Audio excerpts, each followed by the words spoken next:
Hello and welcome to the Rough Idea podcast. This episode is about gaming. We cycle through our episodes as always through the different topics, and it's slight delay, but it's here. I'm Nick. I'm John. And I'm Yoshi. There we go. So first on the agenda is I'm gonna ramble a little bit about League quickly. Oh Do your yeah. League thing. Very, very briefly, because I'm sure it's come up in the other episodes I've done, but I'm not very good at League, but I like watching it and I kind of like playing it. And kind of like playing it. I mean, kind of. A few weeks back was World's Finals. I never got a chance to talk about it. Basically, I think I spoke about everything up to the finals. It looked like they were going to be really one-sided. It's best of five, first to three wins, and it was a quick 2-0. And it ended up being a super amazing game. Like, game three was really, really intense. I think it was like the second longest in League World's history. And it was off by like 13 seconds or something from being the longest. Wow. And it ended up going to game five over the whole set. So it was like a really, really cool, fun game to watch. And then after that, they released a new patch where they updated all the assassin characters. Except, like I say, I don't play much, so I don't have many of the characters, and I'm not that good at the game. I'm not very good at the game at all. But as far as it affects me, it's basically, I'm a fairly new player. I'm really bad at beating Rengar. So now I don't have to, because everyone's banning Rengar because they made him busted. Hooray! And that's great. Yeah. Yeah, that's about all I really have to say on League. Yeah. I mean, we've not really played it as much the past week or so. Yeah. I've played fuck all of the new patch, to be honest. Yeah, I know Katarina changed a lot, and that was kind of annoying because Katarina was one that I used to really enjoy as well. But I've not played her in a year, so Yeah. I mean, LeBlanc got changed slightly. Kind of interesting. Then she got removed for being bugged because Riot don't know how to program. So that's that, you know. Cool. There are Game Awards coming up. Yes. So there are two big things with these Game Awards. Firstly, it's the same award ceremony that last year Kojima wasn't allowed to attend. Because So, yeah, Metal Gear Solid 5 won a bunch of awards or whatever, and Hideo Kojima was not allowed to go to these awards. Konami wouldn't let him and got called out at the show for not letting him go. Obviously now, in that year, everyone's basically gone fuck Konami, Kojima's left, and this year Kojima's getting his industry icon award, being recognized for his contributions to the gaming industry, which is basically a giant middle finger to Konami as I see it. Oh yeah, of course, definitely. So, I mean, I think Kojima's definitely a person that totally deserves one because he's done a lot yeah. and he's been in the industry for so long. I'm not sure if now was his time. I mean, I think they're totally fine. So the main guy who runs it, Jeff Keighley, he's like a big sort of guy involved with these game awards. He definitely is. You know, he's like super best buds with Kojima, so I could totally see him being super petty to Konami. Yeah, I think it makes sense for Kojima to win an industry icon award, but I don't think he'd have got it this year if it weren't for the drama around this last year. Yeah. I mean, again, I think he totally deserves it eventually, but I'm not sure whether or not. Oh yeah, yeah. I mean, so I guess you could make the argument that he is the first sort of he's a super big, very popular single person developer, right? The only person I can really think of that sort of comes in the same sphere of influence as him is Sid Meier's. So both of them are very much self-made designers and developers because of everything they've done, right? There are a few others I'd put up there, but yeah. But I mean, in name and brand recognition, right? Because you have to also think of people like this as a brand. Suda51 is the one that came to mind. That's true. No, yeah, Suda51 is... Shigsy. Yeah. Shigeru Miyamoto, obviously. There are a couple that I'd put up there, but yeah. Kojima's obviously, because it's always Kojima Productions and all that. So what he's done is quite big in the fact that he's like, you know what? I'm done with these big companies. I'm just gonna go make my own company, and I'm gonna do, what I want to do. and him being recognized, Sony were like, we know that Kojima's a big deal. We know he's a big brand. Let's just give him a shitload of money and see what he does. And I mean, that, I think, maybe that's worth, giving him an industry award because he's done something which hasn't really happened before. Like, imagine if Miyamoto was like, you know what, I've done with Nintendo, right? I want to do Yeah. my own thing. I want to be able to go out there and create something creatively interesting. So I'm gonna leave Nintendo. Leave it in good hands. And I'm gonna make Miyamoto Productions, and I'm gonna make some weird art house game. And it would be such a big deal, and I guess Kojima doing that is kind of everyone kind of expected it because of the way Konami were treating him. But firstly, like, I think in a weird way that's like a very Western approach to things of like, your boss sucks, just leave. Like, Japan has a very like work focused culture, and so the fact that Kojima actually did that is probably quite a big deal. And secondly, he is kind of like the fact that he had the almost like authority within the games industry to go, you know what, I'm just going to leave and make my own games, and got such big names following him doing it is, I think that, actually, within days of him leaving Konami, they had the Sony Entertainment on their official YouTube channel had a video of them saying, hey, this is me with Kojima, we're shaking hands, and this is officially us giving a shitload of money to Kojima Productions. Like, that was an actual YouTube video saying that they're going to support them. Like, it's... I guess that is quite a big deal. Him being able to have that both power and confidence, and people having the confidence in him to make something interesting. So, I guess. So the other big thing at the Game Awards, so there's a fan-made game award, and it originally had 4 games in it, and now it only has 2. Can you guess who Conveniently, 2 of the games just disappeared at some point with no statement and no like announcement for it, which were another Metroid 2 remake and Pokemon Uranium. Yep. And it's almost like Nintendo have been clamping down on fan hacks. This is a really stupid approach by Nintendo. So I'm kind of torn on this. On the one hand, I love I've always been somebody who's interested in the gaming communities, and fan hacks are part of that. I've looked at doing my own fan hacks of games before because it's just like, it's so interesting, and I love the things that people can come up with and the ways that people can tweak things. And these were 2 games that did that very, very well. On the other hand, and I'm sure we'll come on to this in a minute, Nintendo have had some... They're very outspoken about, we do not want people hacking these games. We do not want people... basically editing and mining our data. And so, like, hacks, it's kind of necessary to do that. It's part of the name kind of gives it away. So I can see why they're doing this. At the same time, I think it's more that, like, I don't think they should be going against these fan hacks. I think it should be more that, like, they should basically be taking a stance of, we don't approve of this, but now that it's there, we can acknowledge it. I mean, it's the same thing with Project M, right? That was a super popular hack, and then it was it was getting kind of traction in fighting game tournaments, and just Nintendo would flat out just be like, nope, we don't like Project M at all.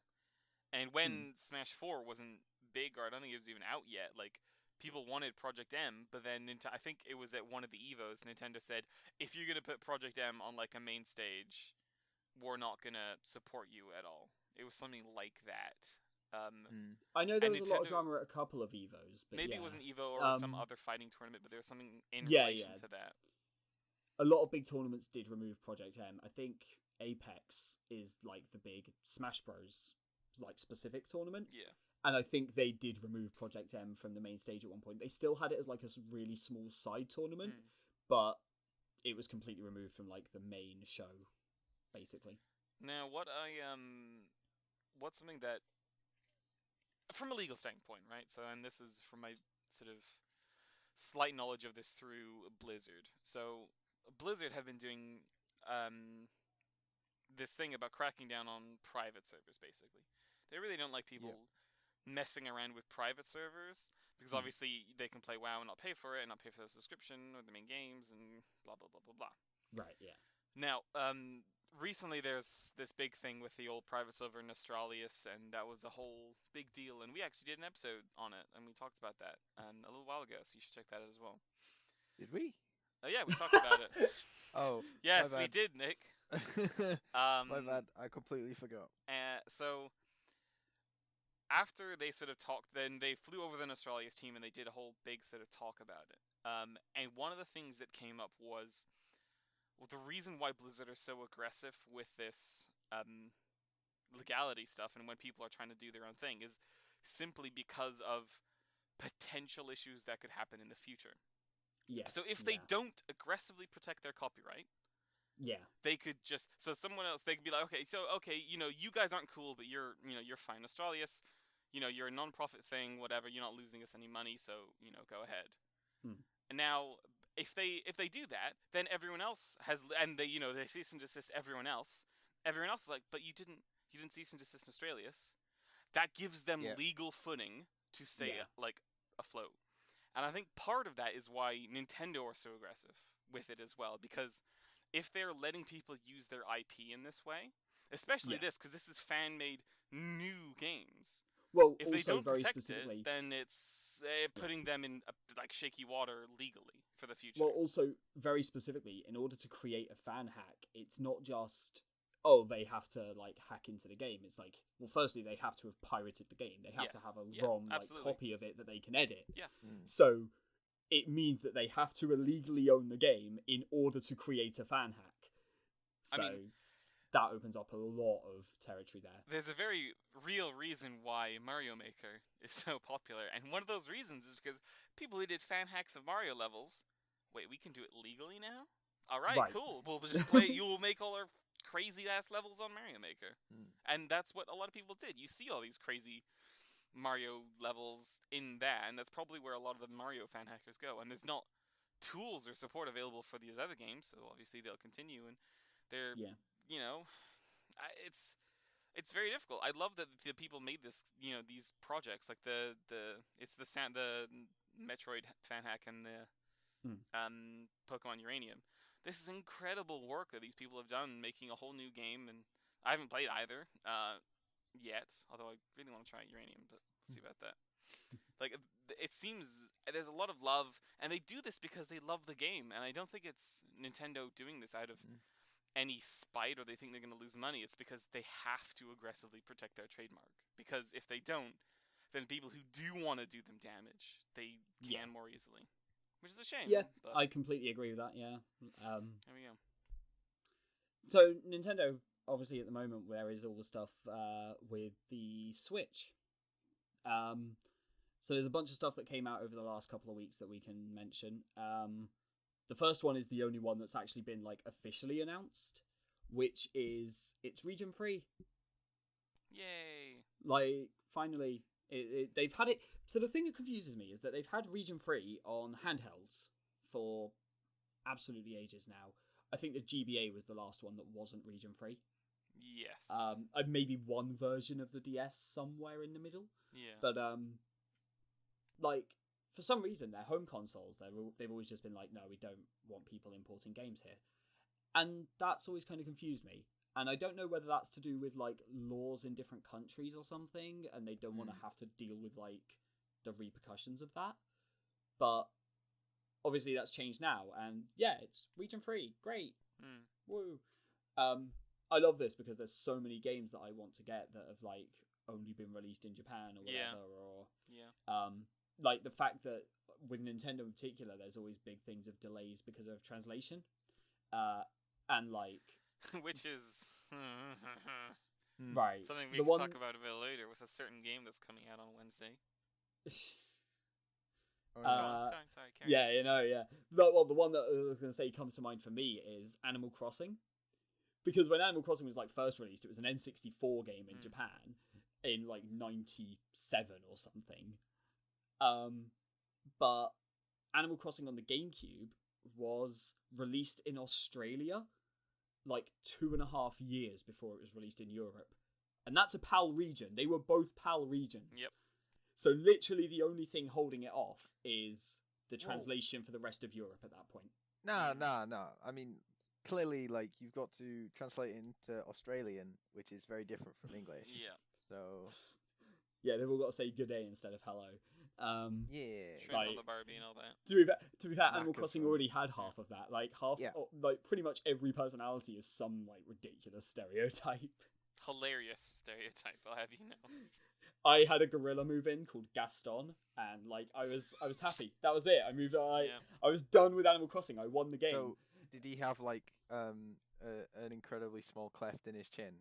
And a I parrot. I think And some I garlic. think I managed. You know when they get you, like they ask, like oh, do you mind me calling you this? What do you want me to call you? I think I managed to get him to start calling me like some stupid reference or whatever. It wasn't a reference to actually Beauty and the Beast. It was to YouTube Hoops. But Sad. like, Only the best. of course. But yeah, I think it's going to be great, and especially with the Switch where loads of developers are on board. I think it's a big thing that it's region free. I think that's great. I mean, I'm just super happy that it's like this is nothing but good, really. Yeah. There's no possible negatives to this. More games for everyone. Similarly, another thing that I think is absolutely amazing. So this one's just a rumor at the moment.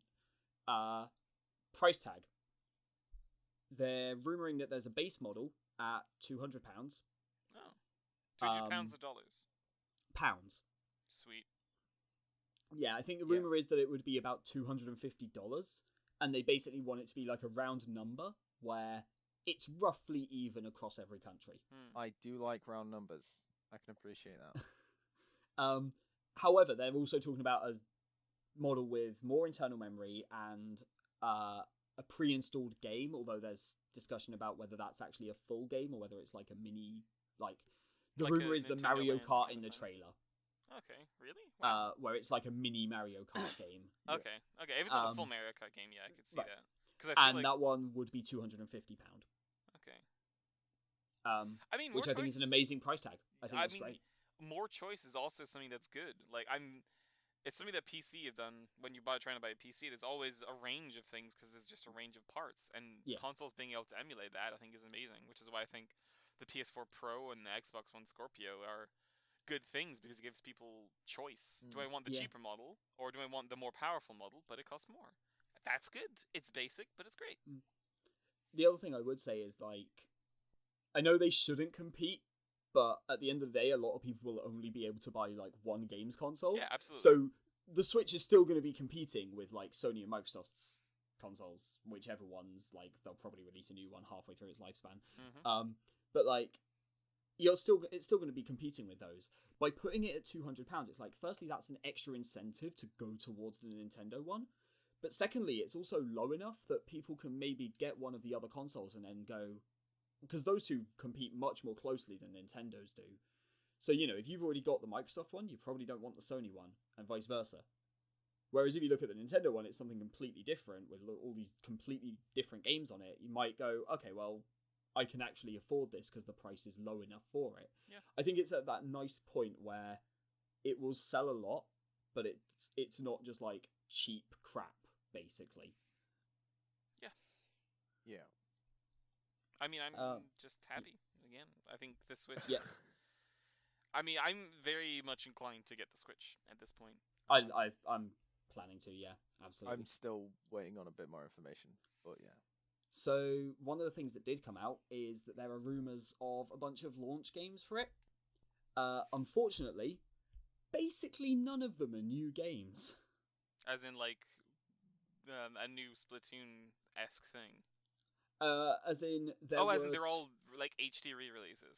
Yes. Oh, okay. Yay. There was Breath of the Wild, Right. and then there was like one other game. I can't even remember what it was now. It's completely irrelevant.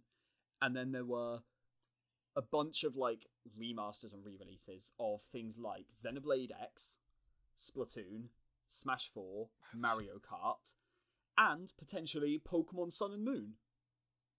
Oh yeah. So, Um, why would you re-release Splatoon? I guess because because not they many want to push the people- competitive side of it. Sure, but I think And we also, need to be better fair, support for that. Like I think the Splatoon 2. Switch. I mean, like, I think the Switch will work well for it, and also I imagine the Switch's online system is a bit better than the previous I mean, ones. the Wii U was fine though, for the most part, online. It's just I think also, so if they actually do have a re-release Splatoon, like the footage they showed on the initial trailer was Hmm. of a different Splatoon because so this is very weird evidence to anyone who hasn't played Splatoon. But so in the in the original Splatoon, everyone wore the same pants. And you couldn't change you could change your shoes and you could change your shirt and your hat, right? That was your customization. Pants always the same. In that trailer, everyone was wearing different pants. So I that mean- to me means it's probably going to be a new Splatoon. That to me sounds like it could easily be like a remaster thing. I mean, they've just added some new They've stuff. just realised that added a couple of customization was extra stupid, modes. right? I feel like they wouldn't just add new pants.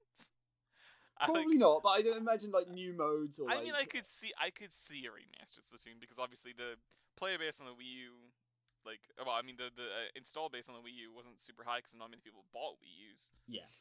And that's they're the thing, I hoping to think- go all in with the Switch, and Yeah. sure, I guess. Yeah. But the pants are evidence. I think I it's think going to be a Splatoon Splatoon is a 2. game that has a lot of life left in it. If it was on Sure. a better console for it. Yeah. And I mean, we've spoken before about how the Wii U criminally undersold. Mm-hmm. And I think Splatoon is a great game, but it's on the wrong console. And if they ported it to the Switch, but made it so that you could play between versions, that would breathe life into it, I think. We'll see. I'm Sun and Moon on the Switch. What are your thoughts on that one? Sun super and Moon on happy. the Switch. Those are my thoughts. So- it's a thing. If it happens, it happens. That's a thing. But if it Just- does happen, sure. like, it will be the first full Pokemon, like, adventure on a home console. Yeah, so So I That's think quite a they've, big deal. the Switch is like a They've- pseudo home. It's a pseudo home console though. Like, I mean, if they do that, then it happens, and it's like I don't think it's like a massive deal. It will be like, okay, that's cool, and that's that. Personally, I mean, fair enough. I mean, Like- I'm not getting Sun and Moon on launch, so I'm Oh, not yeah. either. I mean, if I was, I wouldn't be here right now. I'd be out at a midnight launch probably. oh, is it out? It's out tomorrow. Tomorrow. Wednesday. Yeah. Sorry, so we should say Wednesday, so it's not Yeah, place. it'll be It's out today when today. the Released episode on is Wednesday. released. Yes. Oh, fair enough. No, like I'll be honest, I've not really kept track of it. I kind of fell out of Pokemon a bit, and I've like loads of things have tried you to did. push me back into this at the moment, Me. and I probably There's will. lots of really cool Pokemon. I probably will get the game at some point. Just probably not until like after the new year, at least. You say lots of things are trying to push you back into it, and I'm just You're like, one of them. here saying, come to tournaments, just do it, do it, Nope. play games. I mean, I'm not getting it till Christmas. So obviously, as a thing, so Pokemon releases on Wednesday, which is what, roughly a week after it was released in the rest of the world. Yeah. Yes. Yay! We were talking about the delayed releases earlier, and Yes. I don't understand it. I don't see what the point is, and I know their reasoning behind it, but I think their reasoning is really fucking dumb. Yeah, the reasoning's pretty shitty. Doesn't really solve anything. Yeah. So personally. for those who don't know, basically the argument is that for the last few Pokemon launches, games have been released early by the retailers. They keep sending out the copies ahead of the release date. And so Nintendo have basically gone, well, in order to punish the retailers, we're going to delay the release in these countries. Which kind of punishes the fans as well. Thing is, Mm. what they've said of, oh, we'll punish the retailers by doing this, just in itself is nonsensical. There isn't a way they can punish retailers. They can directly. They can either do what they've done, which punishes the customer more than the retailers, because the retailers still get the game and still sell it. Yeah. Or they can punish themselves by just not doing any, not supplying it to like any of those stores in Europe and then just doing it The- almost entirely through themselves. the you only know, which way- would hurt their own sales. Well, the only way they could So- punish the retailers is to basically get the retailers to sell it at an RRP, but demand a higher cut, and that's like never going to Maybe, work out. yeah. Never going to work out well. But Mm. yeah, to be fair, like the thing that annoys me more than anything is it's a self-perpetuating cycle. It's literally like retailers release the game early, so we're going to release the game earlier everywhere else and then later there. So those retailers are going Yeah. to see that fans are getting pissed off, and most of them are fans themselves, so they're going to be getting pissed off, and then they'll eventually go, oh, the rest of the world's had it for a week, it's only like tomorrow that the game's launched, we'll release it early. And then obviously it's released early, so shit happens, and like it's going to keep happening the way I see it. Yeah. I mean, didn't they say they were going to have a worldwide launch? That's what I feel like we're cheated out of. Yeah. The European region. What happened to that? I was so excited to play with all my friends. But it didn't happen. It didn't happen. On I the was other hand, excited to play, but well, a lot of people who were very excited to play can't now. oh yeah. So everyone who basically hacked in illegal copies of the game. So there are illegal copies that people could get hold of, and a bunch of people played them. And an email has been going around from a German source, so it is Nintendo of Europe that's like on top of this. Basically, anyone who connected to their online service playing Pokemon before the official launch of the game, their system has been banned from the online service completely, Yep. permanently. Ding dong banu. Which, like, we were saying Definitely earlier not. about Nintendo clamping down on hacking and stuff. In this situation, especially, I have absolutely no complaints. Like, Yeah. I can understand why people would pirate things, but you do it with the full awareness that there's a good chance you'll get caught and you're going to face repercussions if you do. And, like, these are the repercussions for that. There are, like, those people cannot complain. Obviously, they well, I still mean- will, but Yeah, it's like a typical internet thing, right? Like someone does something they're not supposed to, they get punished for it, and then they go, "Why did you punish me? I was just doing this because I could. What the fuck?" You know? yeah, they shouldn't be It clamping happens in down on everything. players. They should just be clamping down on people hacking their games. And like, Yeah, no, like, that's stupid. People like to use that reasoning of, "Oh, it should just not be doable in the first place. You shouldn't we shouldn't be able to do this. The fact that we can doesn't mean you should punish us for it." It's like, no, it's just fucking bullshit.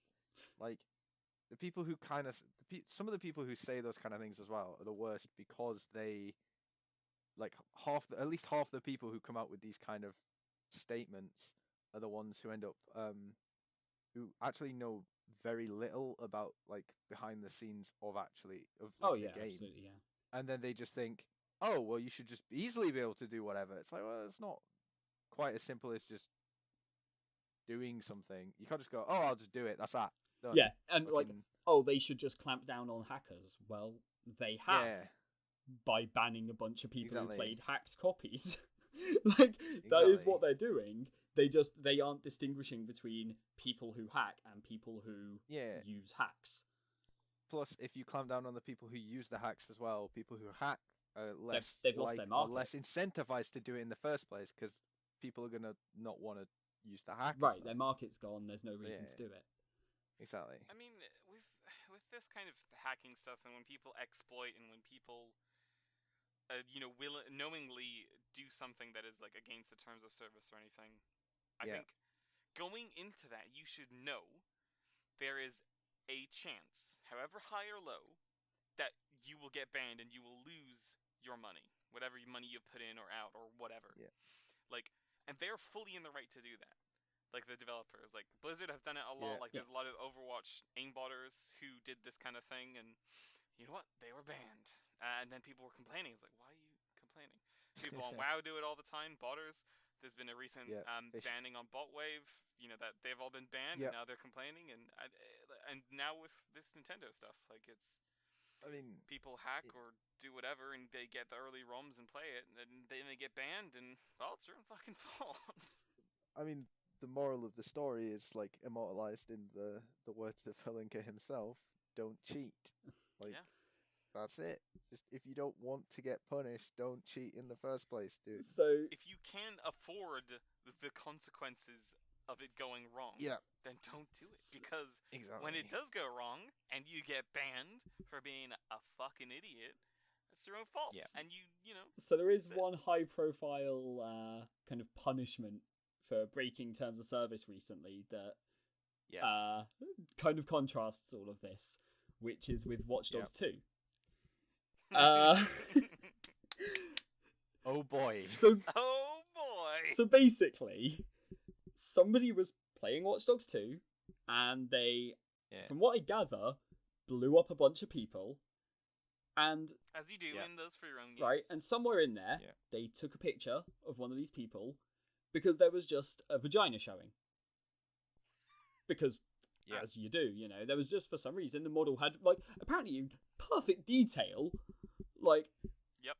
um, Can confirm. and so they took a picture of it, and they shared it to the, like, PlayStation Share thing, and promptly got banned for posting graphic imagery. You say probably, but No, I like, said promptly. Promptly. Like, he said. Oh. they were banned. They Yeah. were banned from it, yeah. And this is the point, like, yeah, on the one hand, yeah, if people are hacking and breaking the TOS, fair enough. But on the other hand, there are two sides to this. Firstly, this isn't like an edited thing. It's not like they've got like a tag in a game and they're spraying something really graphic. It's like, no, this is just part of the game. So, there's two sides to this. So some people didn't use like the official PS4 share or whatever it was to share the picture of this, because multiple people did this. Yeah. And multiple people found this. So the people who did officially on the PS4 share, they were all banned, because obviously you can't post nudity on like the Blizzard on the Sony sharing stuff. Yeah. Because it's not allowed, Yeah. right? You can't, take a dick pic and upload it to your PS4 and, have that available to the public. That's not allowed, right? And then that goes against the terms of service. Yeah. But other people who took the picture and then just posted it online somewhere, they're fine. So, I mean, it's not fair. Like, but you are still going. It's the terms of service Yes. just because you are posting nudity. But it's not like I just find this so funny. So the Like, distinction, the other distinction I would make, and I did say this, like to a few others about this, the thing that baffles me is that, and like Steam is a big kind of offender for this as well. Why are games still as like censored as they are? I understand that, Society. like, yeah, I understand that, like, I like so. Games have to be restricted in some way, but that's what age ratings are for. That's what the laws around them are for. I think now it is a lot harder for like kids to buy 18s and stuff like that than it was, 10, 15 years ago, because people are a lot more aware of this kind of thing. And I mean, it's still hilariously easy though. I think it is harder, but it's still hilariously easy. fair. Because I put in, I go on to, boob game on Steam, and I'm 12 years old, and they ask me, "Oh, here's the age gate. How old are you? Don't lie." And I'm like, "I'm 63 years old, born on the 1st of January." And they're like, "Cool, all right." and you then they can go, buy it." "Well, you're 63. That makes sense as to why you're looking for a pervy game, right?" Yep. Yep. So Exactly. the thing is, It's- but so the other thing with this is, right, like, it's one of those things where, like, you're not allowed to find games that have like boobs in them, but you are allowed to find a game where somebody basically goes insane, and literally the entire premise of the game is dude goes insane and goes on a killing spree. That's fine. You're allowed to have that on Steam, but if there are tits showing, that's like can't be uploaded. You can't put this here. You need to censor it and like upload a patch so that people can play it if they want. So, Like, that's fine. that- Did you not? Huh? That's not quite right, because there are games with boobs on Steam which have been greenlit. All right, dicks just- then. Fine. I think you can see dicks on GTA. All right, 5, vaginas and then. Fine. We'll move Vaginas, through. I We'll just don't move through think this. are allowed. Right. in Even any way, that's like because, that like, alone is a really I mean, yeah, and it's arbitrary wrong. distinction. Like, Absolutely. And I think that it is totally not on, because Free the bajingo. We're adult. Free the bajingo. Hashtag Free the bajingo. not my censorship. oh my god. So I don't. It's arbitrary and stupid. I don't Yeah. I don't think it's right that happens, but it's very hard, for anyone to do something about it. QED society is stupid. Basically, right? Yeah, this comes back to they need to improve the laws around like age ratings with games in so that they can stop doing really dumb shit on games that like are 18s basically. And this is another case of that. If you're on a like sharing thing, personally, like I like the way that Twitch does it. Twitch has age barriers. You can have it so that you're like, this is mature watching. Do you want to watch? And you have to confirm through, and you have to have a registered account. Some people can make it so that you have to have a registered account to do it as well, which obviously is still quite easy to get through, but it's just so many little hurdles to get there. And like, obviously Twitch also still doesn't allow nudity for very obvious reasons. Oh, it makes far more sense on Twitch than it does on like something like Steam. So the problem with the reason why I'm annoyed about nudity not allowed on Twitch is because of one game. Genital jousting is not allowed on Twitch. That makes sense. That infuriates me. It's silly cartoon wangs. When you penetrate each other's butts. That's the game. See, when you mentioned Twitch and nudity not being allowed, the first thing that jumped to my mind was from several months ago, where Legendary Leia got banned for 30 days. Oh my god! For showing her vagina, right? Accidentally. By accident, unquote. yeah. Quote unquote. Yeah, oh god. like because she was like drunk or something and Super ended up drunk. going on a table and she was like on a sofa stupid or something shit like happened that. basically. She was wearing a very short skirt and she didn't have any underwear Accidentally on. Accidentally Accidentally, flashed quote stream. unquote. Oh my god! But the best bit about that was the fact it happened at the same time Masan got banned permanently from Twitch for botting. Yeah. Which in comparison was hilarious. Just putting the two side by side, it's like, okay, oh my nice god. Twitch. Yeah. All I'm saying is, please allow genital jousting on Twitch. I want to see people play genital jousting. Is there something wrong with that? I want to see. QED, All I'm saying is let porn games be porn games, and just clamp down on how much people are actually able to find them. Yeah. Nudity is way less bad than viewbotting. Just saying. Talking of people getting banned for dumb shit, do you guys want to talk about WoW for a bit? Yeah. Okay, right. So this happened Nick. today. It's beautiful. So there's recently a raid has come out in WoW. Trial of Valor came out a couple of weeks ago, and me and John have both done it. It's all right. It's pretty good. But so the Mythic race started last reset. So last Wednesday or last Tuesday technically, because America gets it first or whatever, because they're scum. But like, so the Mythic difficulty is like your highest difficulty for the raid, and there's like a world first race for every raid tier. Yeah. So where you have like some of the best people in the world playing who are playing the game in their guilds, racing to see who can kill it first, and they sound like losers, but don't get me wrong, like some of them it's probably a lot of are. work.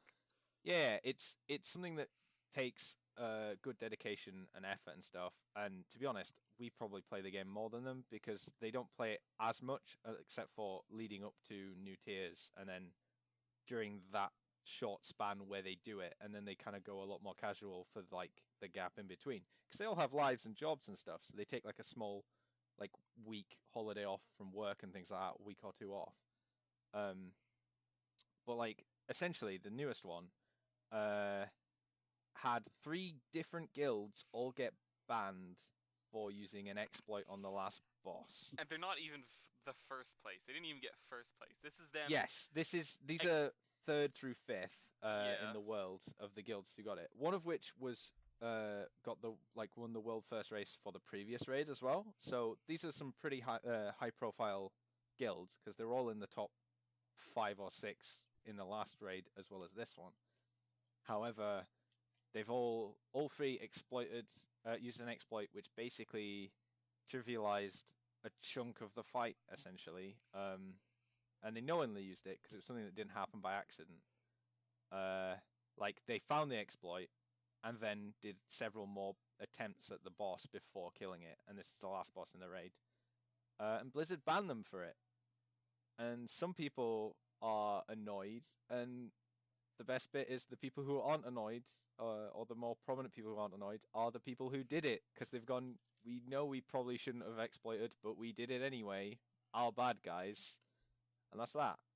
Like, I always find that Again, this- funny with games. Like, the players who are good at people games who are, yeah, generally don't get pissed off at shit like that. The people Yeah, who get like- pissed off are the people who, like, have to the do angry that people are to the be scrubs, good. right? Well, Yeah. it's not the scrubs. It's like the middle tier. It's the people who think they should Oh, be at yeah. the top and are actually just a little bit below. Yeah, exactly. Yeah, it's. I mean, I found out about it about an hour or two ago. One of my friends messaged me about it, and I was like, "Holy shit!" Because it's pretty reasonably big news as far as WoW goes. Because they've not like several years ago. There was the last time something like this happened was in Wrath of the Lich King in the final raid, or that I can think of anyway, as the last thing, where the last boss on the hardest difficulty, the world first was discounted. Like, they weren't banned or anything, but it was discounted because they used an exploit.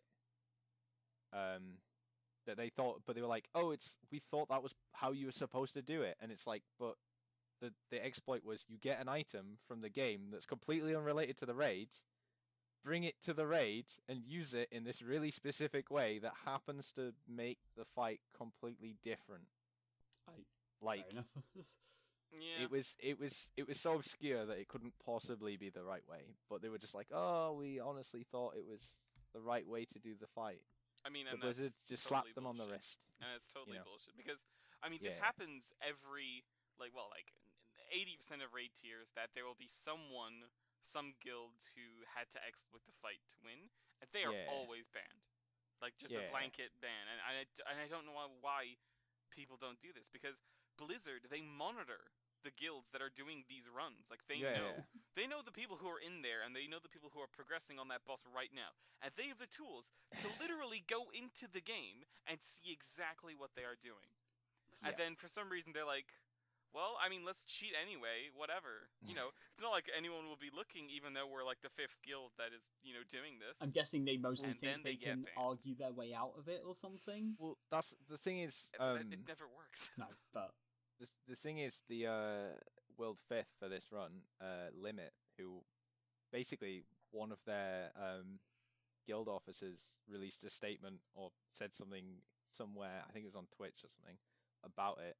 Basically said, "Oh, we found the exploit and then we weren't using it, but then like after about 300 attempts on the boss, that is a roughly accurate number, by the way. Like there are quite a lot of attempts when it comes to world first, but like so after about 300 plus attempts on the boss, they found out that the 2 other guilds that did the exploit, Exorcist and From Scratch, had already done it and killed it and hadn't been punished. So they were like, well, we'll do it as well, I guess. Yeah. And then, so they went with that, well, they've not been punished yet, so it's okay. and then of kind of course approach. they were afterwards. And then got banned. Yeah. But jeez. it's... Right. Do you guys want to also talk about Overwatch stuff from the last couple of weeks? Yeah. Oh, right, yeah. So there's 2 big things, I guess, that Yeah. happened with it. Well, 3 main big things. Firstly, they've introduced an arcade mode where you can do 3v3, basically kind of like CS:GO, but it's deathmatch rather than actually having objectives. So it's just a 3v3 deathmatch kind of thing. If you die, there's no respawns except if you have mercy. And there's a new 1v1 mode where basically you go into a big tournament, like you get the proper sort of tournament grid, and you 1v1 people in with different heroes. And you always play the same hero, like a mirror match. And then you eventually go up and up and up and up, and it's very cool. And within those modes, they said basically internally testing them, they couldn't find the right amount of experience to give people, because they didn't want you to give less experience, because then people wouldn't play the modes versus the other modes for loot boxes. So they've done it now, so you can get a maximum of, I think it's like 3 or like 6 loot boxes from those modes, and then that's it. So after you get 3 wins, you get 1 loot box, and you just keep doing that until you've Yeah. hit your cap, basically. Which I think is a super nice compromise, because then it's very similar to Tavern Brawl in Hearthstone, where you sort of do it for the reward, and then you're done. And then and if you people still have can fun, you can keep still keep playing going. it. Yeah, you still Yeah, 'cause you you- still get Yeah. rewards if you play through it, but Yeah. not as much as you'd get elsewhere.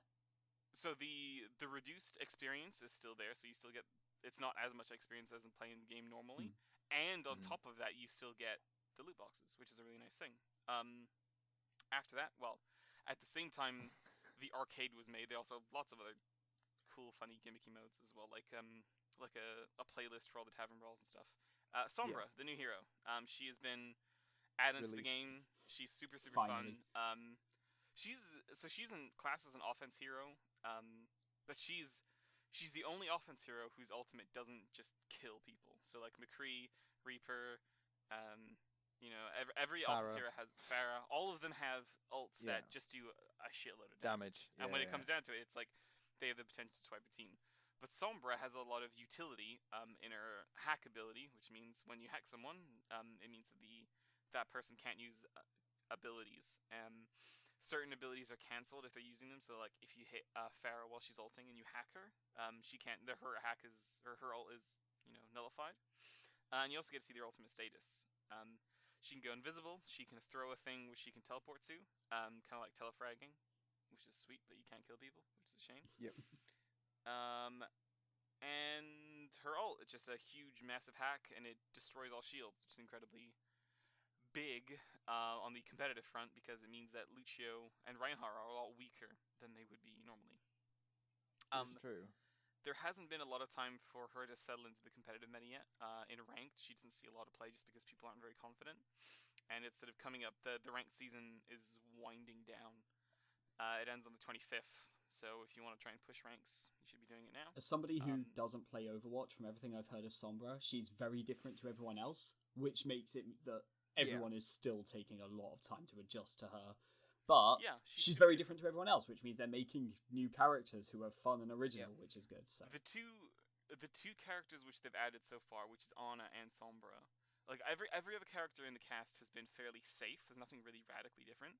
But the two characters, Ana and Sombra, they're fairly different. Like Ana is a healer who heals by shooting your allies and has a lot of cool utility and an offensive ultimate rather than a defensive one, which is something which none of the other supports had. And it's just a very different playstyle as well. And now Sombra is almost like an offensive support hero. Like she has she's utility. She's a flanker, and her damage is still pretty good. It's probably slightly less than Tracer on like the damage scale if they were both just plowing into someone with their gun. So you'd still pick Tracer for damage purposes, but she has a lot of utility against heroes like Zarya and Lucio and Reinhardt. And I think she's definitely, and those three, by the way, are like the three top picks in competitive. So she has a lot of potential to mess with the competitive scene, but there hasn't been much of a chance to do so. And I really look forward to seeing her potentially being picked up. I'm not sure if she's good enough yet. Ana was released in a fairly weak state, and then they buffed her to sort of bring her up, and now she's extremely popular and competitive, so we'll see. But it's promising right now. But whether or not she needs like a numbers increase, something like that, is not sure yet. Yeah. And then obviously the final thing is, as of today, there's a Symmetra rework. Yeah, Symmetra hit the been PTR. So the changes are, they actually have added something that no other hero has now. She basically has two ultimates. Yeah. So normally she has her teleporter. But now she has another thing, which is basically like shield matrix. So she puts it down and it looks similar to the teleporter. But instead of teleporting people, it puts on her old ability, the shield thing, where it used to put on 25 extra health. It now gives you 75 extra health while this thing is inactivated in a huge range. Which is extremely powerful. And also they've given her a new ability, which is basically like it's a walking shield. Imagine Reinhardt holding his shield up and walking forwards. Her ability basically casts a shield forward like an advancing Reinhardt. I've just seen a GIF posted on Twitter about this. I want to see your live kind of reaction to it if you let's click do on it. it. Okay, So this is a GIF of 6 Symmetras versus 6 Symmetras on the PTR, and they're all just, for context, they're all stood Jeez. around firing these shields out just into the sky, and it's Oh no. it's the internet, right? It's just what people So there's do. these huge elliptical spheres just flying into the air, and I Yeah. love it. It's just making beautiful shapes. This is excellent. This is, ooh, I like it. This can stay. Whether or not it's I hope so. gonna be good or not, because the big problem with Symmetra is that she was powerful on certain maps, but she was only ever very situationally used on specific maps and only Yep. ever for the first point. Because after that, Yeah. the teleporter becomes a lot less useful. Because generally, For the the first point in defense, these yeah. points, the first point is generally attacker favored, Yeah. which is kind of a big deal. So obviously you have Symmetra because she really helps shore up your defenses. But if you lose that first point, then that teleporter becomes incredibly not worth it, because generally after that up until the last point, the respawns for the defensive teams generally aren't bad. The only one I can think of which isn't great is the Route 66. After they capture the first point, it's not great for defenders still, but past that, it's fine. And that just meant Symmetra was not used at all, and now they're giving her extra utility, which I'm quite happy with. And including, like, now it's her new throwing your shield forward. It's more interesting as well than how her shield was applied before, because you just, at the start of the game, you look at everyone, you go, here's your shield, here's your shield, here's your shield. Everyone's got a shield, that's it. That ability doesn't exist until someone dies. For those interested in game design, I really recommend watching these developer diaries, because Jeff Kaplan, who's the head of the Overwatch team, he goes into real detail about the gameplay implications and what they thought before, and like the talks you through the changes and why they were made. And it's very, very interesting from a design standpoint how he says that kind of stuff. So it's definitely worth watching. But yeah, that's the Summer Rework. She's on the PTR now. Symmetra rework. Symmetra rework, sorry. Yeah, she's... Yeah. I mean, I'm not sure if this makes her good or more viable or anything, but we'll definitely see. It's good to see that they're trying something different, though. They're like addressing the problem, essentially. They're like, what can we do to try and make her be picked, which is a good approach, I think. Yeah. So that's pretty much all there is on Overwatch, I think. Yep. Overwatch, lots of new stuff coming. So the last thing is Hearthstone. Yeah. That really small game, which also has loads of new stuff coming, which kind of good. So the current metagame, for those who don't know, so Hearthstone Worlds was a few weeks back now, and like basically mid-range shaman and spell druid, I'll call it. Yep. The Malagos spells thing. Malagos token, Yogi, Malagos. They're not even the token one mostly. I think one person play tokens, but it was basically just one, right? Yeah. It's ridiculous. Those are like the two best decks in the game.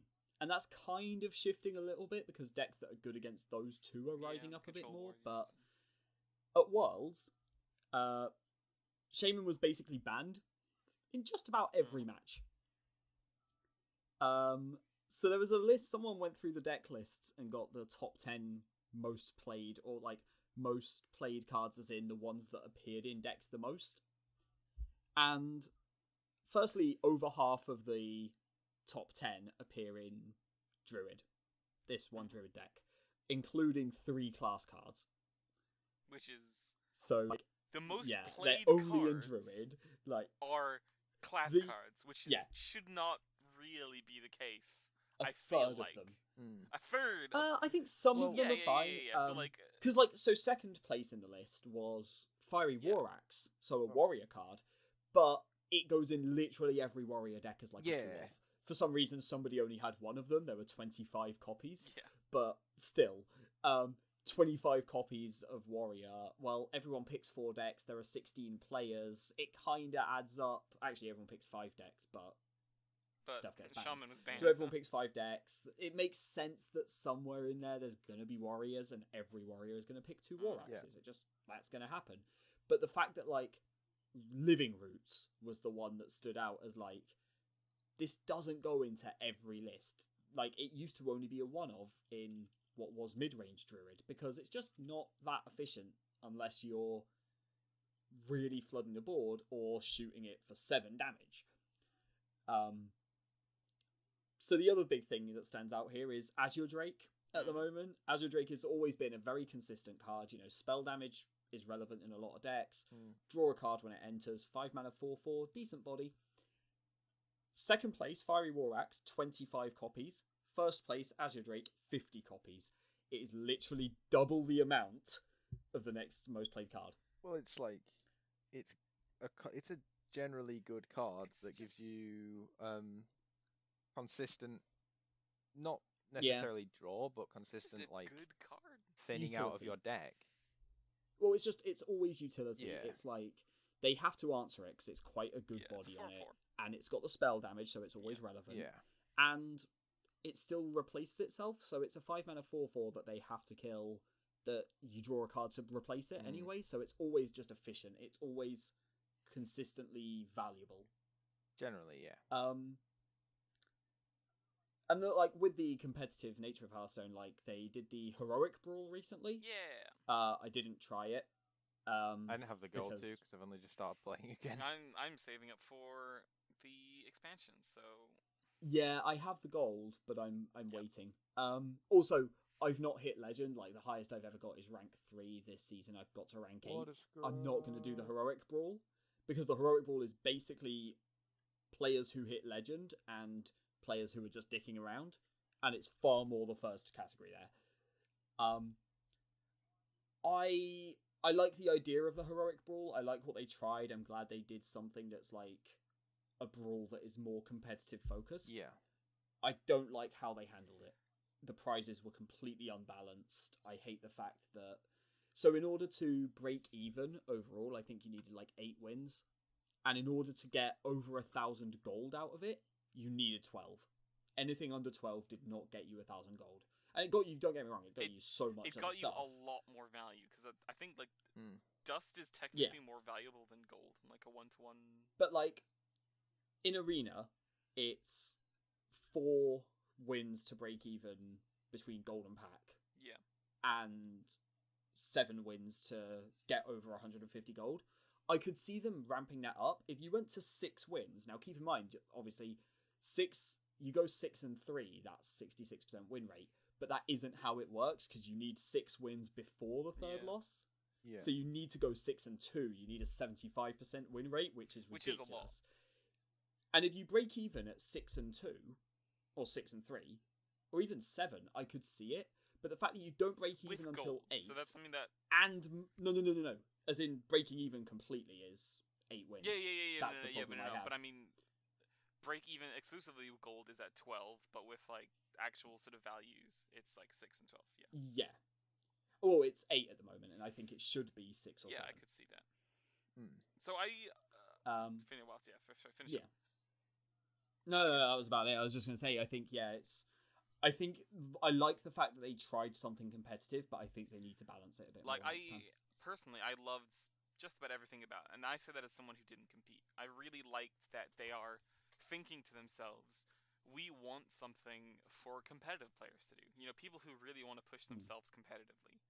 You know, and this isn't really me. I'd play it occasionally, and I didn't do it this time because I want to save gold for the new expansion. But this is something for Yeah. competitive players. This is someone who thinks, I'm good at Hearthstone. I want to do something to sort of prove that and get good rewards out of it because I'm good at the game. And I really like that they're playing with that idea.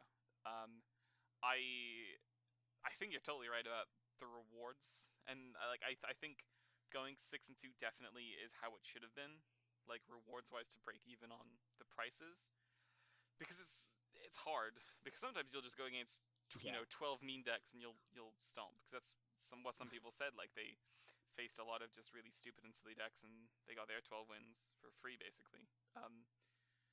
But it very much just depends on, like, the only thing they got wrong, quote unquote. I say that because they're just a bit too harsh on it, I think. And I mean, for 12 wins, it's a really highly skewed, win thing. So if you win Oh yeah. big. 3 golden legendaries.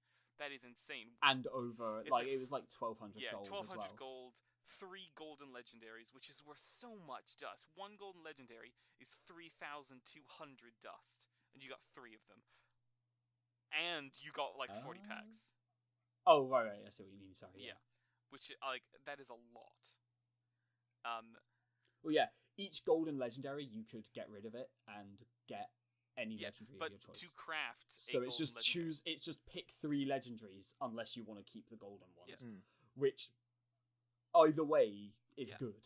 Like, whether you want to keep them or not, it doesn't matter. Like, that's a good deal. But I think But yeah, it was really skewed. So what I think they need to do, so this is feedback for next time, because Blizzard, I know you're listening. They either need to have it so the value is a lot more sort of skewed. So maybe at 6 and 2, or 7 and 2, you give the players 1,000 gold. That is your reward, and maybe they get obviously they don't get any golden legendaries, but then maybe only a few packs. Maybe it is a lot more gold heavy up until that point, because then it means players can break even and keep playing. And then have the packs increase exponentially past that point. So maybe at that you give them 1,000 gold and like 5 packs, right? That's not that much, really at all. That's another 500 gold. So you're giving them 1,500 gold technically. Wait, at what point are you at like 6 or 7? So you still have a reward of packs, and you can break even. Well, it cost 1,000, yes. didn't it? So no, so like it would be like 500 gold and like 5 packs then. I mean, right? Sure, but I mean, like to break even, because that's going. Well, that's breaking even. Yeah. But to keep going. I think to keep going, I'd probably put it as like about 9 wins. So I think the break-even point should be more gold skewed, right? Yeah, I'd agree with that. And then as you get like your 10, 11, 12 wins, maybe like 9, 10 wins. They should definitely the packs is the thing that should increase. So when you get to your 12, you're still getting like 1,000 and like 500 gold plus everything else, right? So the reward at the end is still pretty much the same, but it's just a lot more fairly dealt out, I think. Or you keep it as it is now, and you just have a Babby's First Tournament mode. So maybe it's like 500 gold entry or 300 gold entry.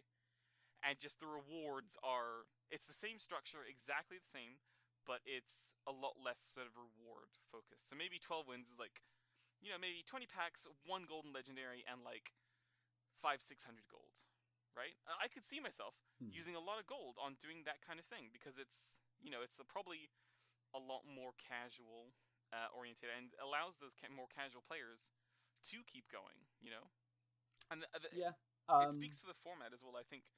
Because they've done it like Arena, it means people can pick it up and come back later. Because Magic Online, it was, if you join a draft, you have to be able to dedicate that time. And yeah, they changed that there, and it made so much sense for them. The only other thing I would say with the Heroic Brawl, actually, is just, I know a lot of people are complaining, and because of the timing of it, basically going, this is a huge gold sink, and you almost always lose gold out of it.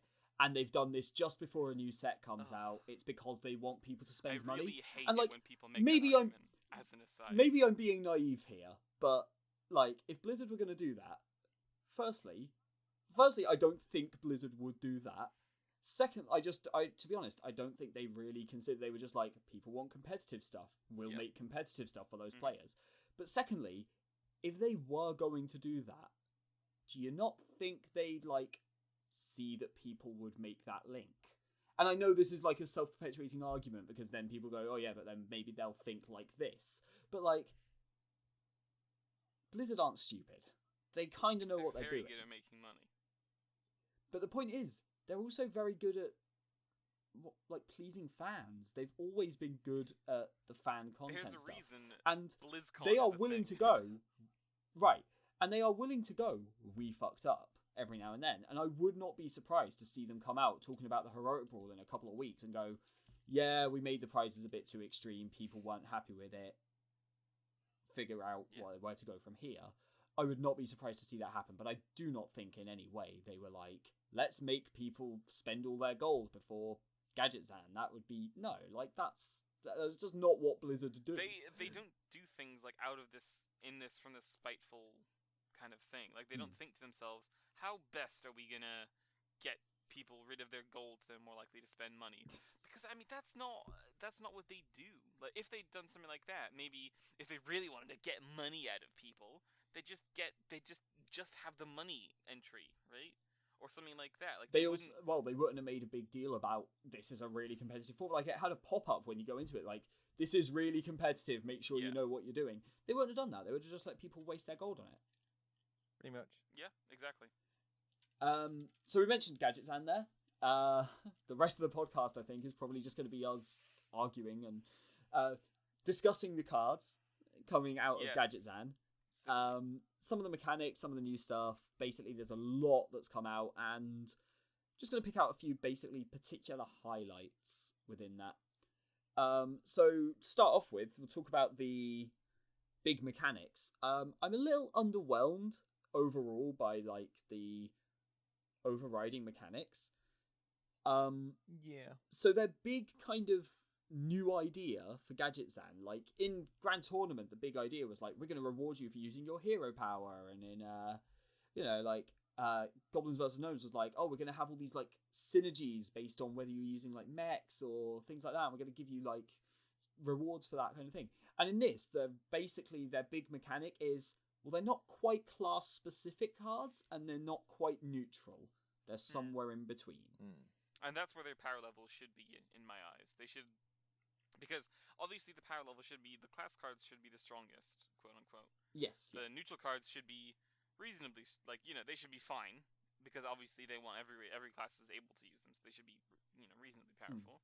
And then I think these cards should be right in the middle, because it's I just mean that like semi-neutral is a really disappointing mechanic, basically, because it's not a mechanic. It's just like, it's a way of sorting cards. Yeah. It's a way they can make more popular cards which are on theme. Or, sorry, more powerful cards which are on theme. Yeah. So the way they've done that is that they've split the 9 classes into 3 groups of 3. And each of those has their own kind of unique mechanic as well, I guess. Yes. 2 of those I'm not a big fan of. Just as, like, from a design perspective. The other one I think is quite good. The 2 that I don't like, so the first one is the potions. Because they're just random spells. Sort of thing. Yeah, so that's Mage, Priest, and Warlock. Yeah. And it's just because it's just random spells, basically. Like, there's a bunch of spells that are potions, something potion or potion of something. Presumably each of those classes will get 3, so there'll be 9 in total. Yeah. And a bunch of cards will say, you get a random potion. Cool. That's nice. There's only one of those. I thought... Oh. Cabal Chemist. Okay, fair enough. Yeah. Then. It's so I don't think the potions are like their mechanic, but they're just like another theme within. Because I think the Cabal's main mechanic is to do with Reno, because all of the legendaries. Sure. Okay. Yeah, I could see that. Yeah. I think they're more Reno leaned. That makes sense. Yeah. The potions are like a sub theme within that. So I as a thing, I do like the Reno thing, but they've obviously already done that before, so it's not a new mechanic. Yeah, absolutely. Yeah, they're kind of between the two, I guess. Yeah. I mean, they've technically done the Grimy Goons mechanic before as well on a certain Shaman legendary. That's true. Yep. But we all saw how much that got played. I love that. So for those who don't know, their mechanic is basically it buffs cards in your hand. And Creatures this, in your hand. sorry, yes, specifically creatures, and this one is on Hunter, Paladin, Warrior, which I like the mechanic. I just don't like the cards that have it. Some of them are good. Yeah, Others, yeah. I like. So. So there's a 1-mana Paladin spell that is just give all minions in your hand +1. I like that. That's good. I think that's a great card. There's a 5-mana 4/4 that does it at the end of each turn. I think that's quite good. But like there's a 7 mana one that gives something +5/+5, and that's like the So that is tri-class the legendary. Yeah, And that's it's just the- like all of these decks, like you look at all of the cards they've built for this, they're very, very aggressive. You're looking at 2 fairly aggressive classes. Like, which one is going to want to go, I'm going to play a 7 mana 5/6 that does nothing else really when it comes in? I have to wait a turn or two to get the advantage off it. And even then, it's not going to be that consistent because you've got to be playing a lot of minions, so you're playing something aggressive. So by the time you're playing it, do you have minions left in hand? So what I've seen with that card, so I think it's Dawn Hancho is a 7 mana 5/6 battle cry. Give a random minion in your hand +5/+5. So I think that card is good in 2 situations. The first, if you just have a lot of dudes in your hand, right? Sure. And with like a Divine Plea Paladin, or you have like some kind of hand. If empty you've and got time to, refilling if and you've got all time to that, play everything out, it is a 7 mana 10/11, which is Yeah. good. which is good. But then the other potential people have been saying, having Dawn Hancho as part of as a combo card, as like an enabler. So Yeah. you throw down Dawn Hancho, and then you have a charge minion in hand. You pop that, you maybe brand Dawn Hancho onto a Leroy. That Right, is yeah, a warrior as well, so Korkon's there. huge Leroy. Yeah, so you have Korkorn Elite as well. There's lots of different charge minions, Yeah. which you're able to buff this way. Obviously, And the I way think they've that's- done it with the new cards is stuff that says when it deals damage, do this based on the amount of damage. So, like Yeah. the new Paladin Yeah. Legendary says any damage dealt to it heals you. There's a Warrior one that says when it deals damage, gain that much armor. Things like which that. is a taunt, which I think is pretty actually pretty nice. Yeah.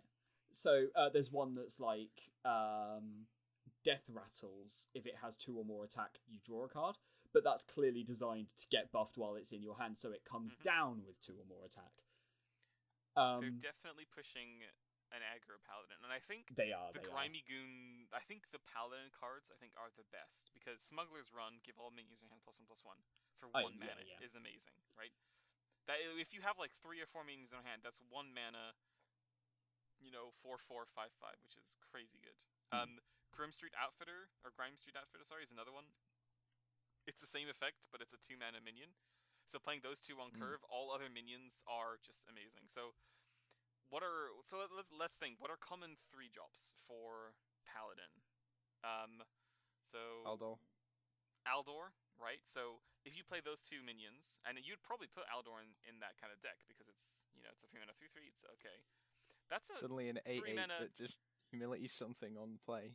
Whoa. Yeah.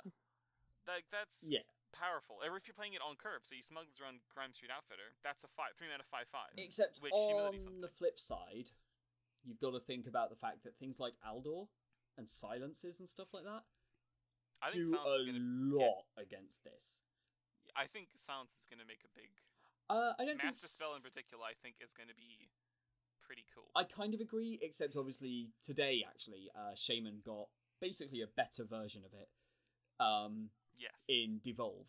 So they had Evolve, which says 1 mana spell, all of your minions turn into something at random that costs 1 more. Devolve is the same thing, except it's 2 mana, and it targets your opponent's minions, and they become 1 less. Transforms all enemy minions into random ones that cost less. So on the surface level, it's like cool. I get to make my enemy's board probably slightly less. Right, threatening, yeah, their right? 5/5 on average becomes like a 4/4, sure. Yeah, and which is great. But the other implication to this card against control decks is this is just another hex. Well, it's basically silence as well. Yeah, like if you're playing against let's say you're playing against N'Zoth Paladin and you know that. So they play Sylvanas, cool. Hex that. They play Tyrion, cool. Devolve that. Now you have 4 cards in your deck which just destroy their game plan. Their N'Zoth will be a lot less powerful if you manage to hit, the big guys, the Tyrions and the Sylvanases and the Cairns. And I'm really looking forward Shamans to... are getting a lot of tools for that, which is crazy. I'm really looking forward to playing this in a Shaman mirror, where they've got a bunch of totems, and I'm just like, they're all Wisps and Murloc Tiny Fins. All of them. Devolve Maelstrom Portal? Oh Yeah. man, that's nasty. I haven't even thought of that. That's crazy. Like, devolve, I think on the surface doesn't seem that good. Oh, I think it's great. But when you no, well, Mm. yeah. So on the surface, it doesn't seem that good. Yeah. It's like, I'm not even killing the minions. You know, what's the point? Yeah. But the implications of transforming a minion is so Yeah. like It's amazing. a cheap master spell that also works as transformation. I was saying actually the other day, I want to see a minion. And on Cthulhu's as well, by the way, it's amazing against Cthulhu because he doesn't die. Not that many decks run the bring your Cthulhu back Yeah. card. I mean, still... 2-mana kill spell is pretty neat. Yeah. Yeah. I want to see a card though now, especially with that. I want to see a card that says when this minion transforms, do something. Yeah. So it that has was like really cool. tech with like an evolve shaman kind of thing, but it also works against like polymorph, hex, devolve, potion of polymorph, that kind of thing as well. I want to see a card that does something like that. When let's say if this creature is transformed in some way, give it +5/+5, and it's something. Just as or like, yeah, or just like give it charge and taunt or something like. Yeah, or draw 2 cards, something like that. Yeah. Right. So there are a couple of tech cards like Devolve that I want to talk about quickly first. Bomb Squad. I think one of my friends would hate me if I didn't mention this, so I have to talk about Bomb Squad very briefly. Call it in the Bomb Squad. So 5 mana 2/2. When it comes in, it does 5 to an enemy minion at random. Wait. No, it's not it's at targeted. random. Sorry. No, it's does targeted. 5 damage to an enemy minion. Full stop. Death Rattle. It deals 5 damage to you. People have been talking about this as an answer to Sylvanas.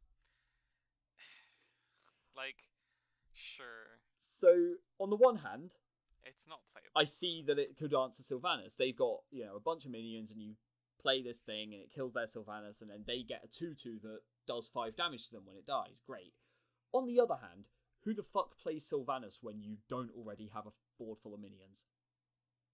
Yeah. Like, it just doesn't happen. You are never going to be in a position where you've got nothing in play, and they have a Sylvanas, and you're like, oh, I can play this, kill their Sylvanas, and they'll steal it. The only thing you could do is like trade in a couple of things and then do it. Maybe I don't think it's going to happen, but you're not making the most out of it. I think it's a cool tech thing, but I don't think it will see play. Tech basically. for one specific card. To be fair, one specific card that has been playable the entirety of Hearthstone's life. Sure, but like you don't put tech cards in like destroy Ashbringer or destroy True Silver Champion. You To have be fair, Harrison Jones, which destroys weapons. You have Azuz, which destroys weapons. You have Mind Control tech against more floody kind of things, against right? some decks, I would still happily have deal 5 damage to a minion, lose 5. There are some decks that are happy to have that. Like Paladin is probably quite likely to have that because Paladin has so many ways of gaining life right now. Sure, but I don't see... think it's good enough. No, I agree. Then... I agree.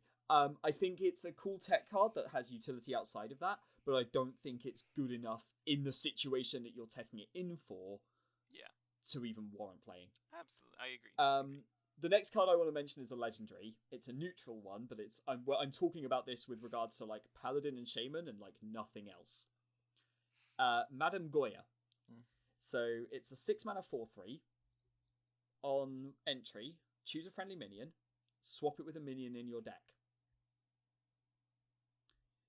Now the reason I like this is because you can just go 8 mana, hero power, swap it. Sure.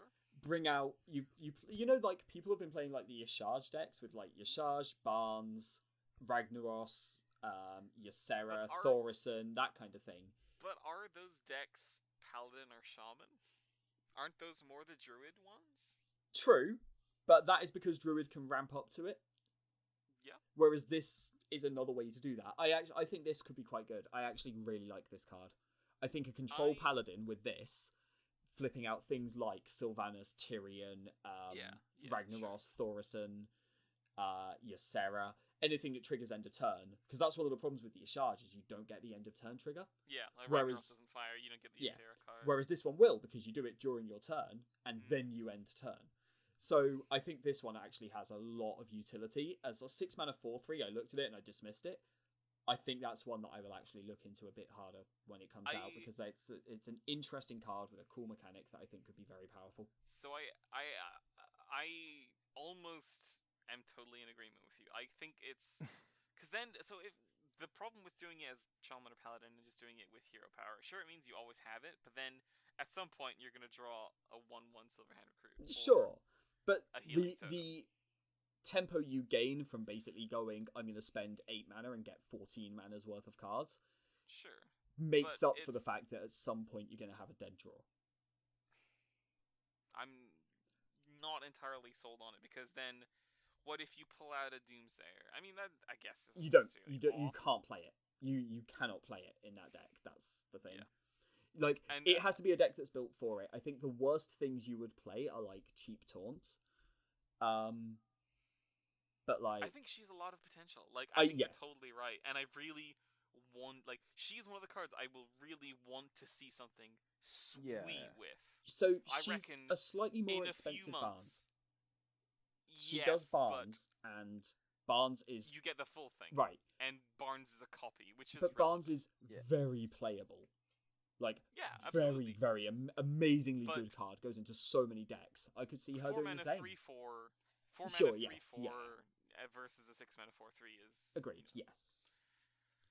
Yes. But I really, I'm not sold on her entirely, but I really would like to see something cool with her. Yeah. Like, Well, I mean, at least from my perspective, the one thing I can think of is what I'm at least hoping would happen is, you know how when League of Explorers came around, and like people were kind of fiddling with things like Reno Warlock and stuff, right? A little bit, but then like as far as I remember, things kind of like Reno kind of just exploded when can't remember who it was, but some pro took to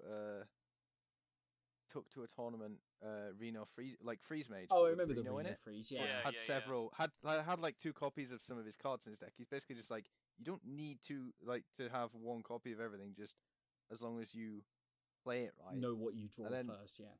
Yeah, and also the fact that he like just completely stomped a tournament with Reno in this deck, and suddenly everyone was like, "Oh, Reno! Oh, hi! I'm gonna make a Reno deck, sure." Which was cool, and I think that's something that could happen. So maybe. as another small aside with her, there's some real utility if like a Reno survives and you can swap Reno back into your deck. Yeah, I get and again, things like that. Yeah, absolutely, like a panda. But then why would you not just play Brewmaster? Because you Obviously, get something else out to make up Sure, for it. yeah. You're not playing like a 2 mana 3/2. You're playing like a 6 mana 4/3 that cheats a Raggin. Like, you don't play Madame Goya to recycle a Battlecry, right? No, but it's another option with it. It's another way you can sure, use it. Absolutely. Yeah. Also, though, you do lose the Battlecry. So if you do pull out your Reno or your whatever powerful, you've got to build your deck to work it. with it. More so than Barnes. Like with Barnes, you're still not that unhappy. But with this, I don't think I would play Madame Goya and Reno in the same deck, but there is an option for that. And obviously, there are some totally. Battlecry minions that are still value to pull out just because they're that damn good. You know, Absolutely. you don't mind if you play Madame Goya and pull out Nefarian. Yeah, because it's still an 8/8. So moving down into the class specific stuff, we haven't spoken about the mechanics today, and I will admit I dismissed this mechanic completely until today. Until a certain card was revealed. So the Jade Golems, there's a bunch of cards that say summon a Jade Golem, and the first time you do it, you get a 1 mana 1/1.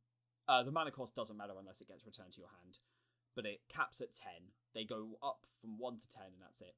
So you get a 1 mana 1/1. Then the second one you summon is a 2 mana 2/2, and so on and so forth. 3/3, 4/4, 5/5, up to 30/30.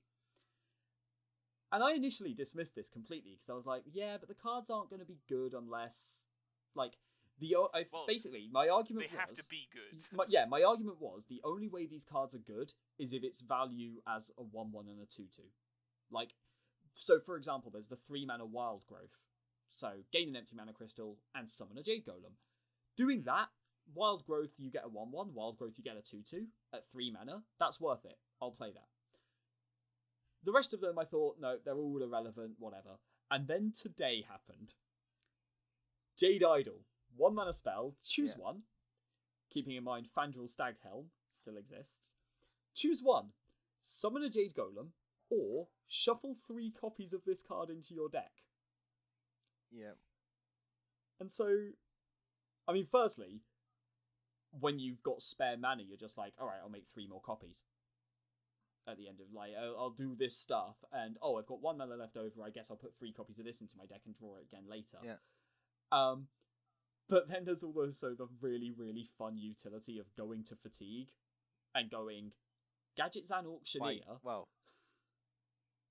By going to Fatigue, what you really mean is shitting on Fatigue and mill Well, decks. You go down to no cards in your deck, or 1 specifically. Yeah. And then you go, Gadgets and Auctioneer, Jade Idol, shuffle 3 copies in, you draw that last card, you shuffle 3 copies in. Then you... I guess you'd need 0, so you Fatigue for 1, and then... you need another spell, whatever.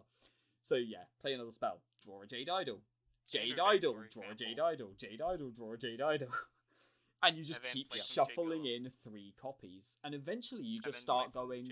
Yeah, eventually you just got, like, 6 Jade Idols in hand, and you're like, alright, I guess I'll make, like, 30 power. Enjoy. Yeah. And, like, you just beat down with that. I think it's a really powerful card. I think up until that card was revealed, I was so disappointed with the Jade Golems, and I think that is the card that tips it. That makes me think Druid, it exists. Right? Yeah. The other one, like the other cards revealed, there have been some Yeah, I still think they're really underwhelming for the most part. The Rogue one is just deal 2 combo summon a Jade Golem, which I think is okay, but you wouldn't play it outside of a Jade Golem deck. The Shaman one, the Shaman spell, 4 mana, deal 4 damage, summon a Jade Golem, like... You would only play it in a Jade Golem deck, and even then, it's not very good. Or like a Reno, I could see. Sure. That's at a stretch, yeah. Like, I don't think you would, but if you were building a Reno deck, it's, it's another burn spell, it's another way to kill things, it's another, like, playable card there.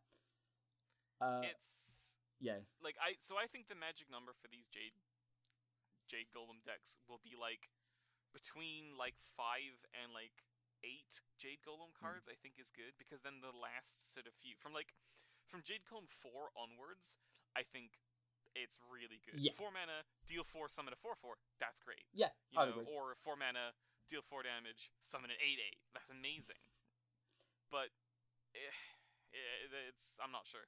I have to see for Druid, I'm totally sold, because Jade Idol, I think, is that card does it on its own, and the Wild Growth was already one of the best ones there anyway.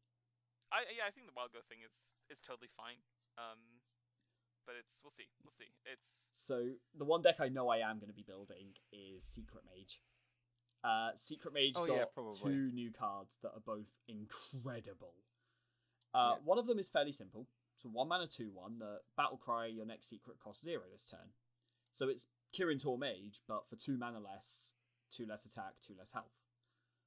But having that at 1 mana is a really big deal, especially when there is a card that says Battle Cry, if you control a secret, deal 3 damage at 2 mana. Yep. Going Cabal Lackey into Medivh's Valet into Kirin Tor Mage is a really big option.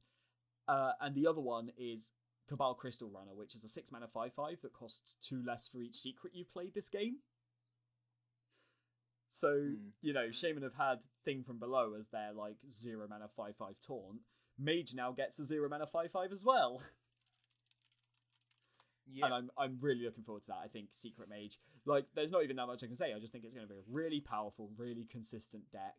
And I'm looking forward to just, tearing up the ladder with it until I come against people who actually know what they're doing, basically. So, I think it'll definitely be a combo with a Tempo Mage deck. It'll be, the kind of the new Tempo Mage, I think, kind of archetype. I'm still not totally sold on it because so I'm sold on it in the fact that turn 2, make a 2/3, deal 3 damage is incredible. Yeah. But what secrets do you want to be playing on turn 1? Mirror Entity. Right? If you Mirror Entity. Mirror Entity's fine. But then you copy a 1/1 if you're against Zoo, or getting a Tunnel Trog would be amazing. If you copy, well, Tunnel Trog's one of the worst. It's a vanilla 1/3. Yeah, but it's a 1/3. But no. So possessed Villager, Argent Squire, Flame Imp.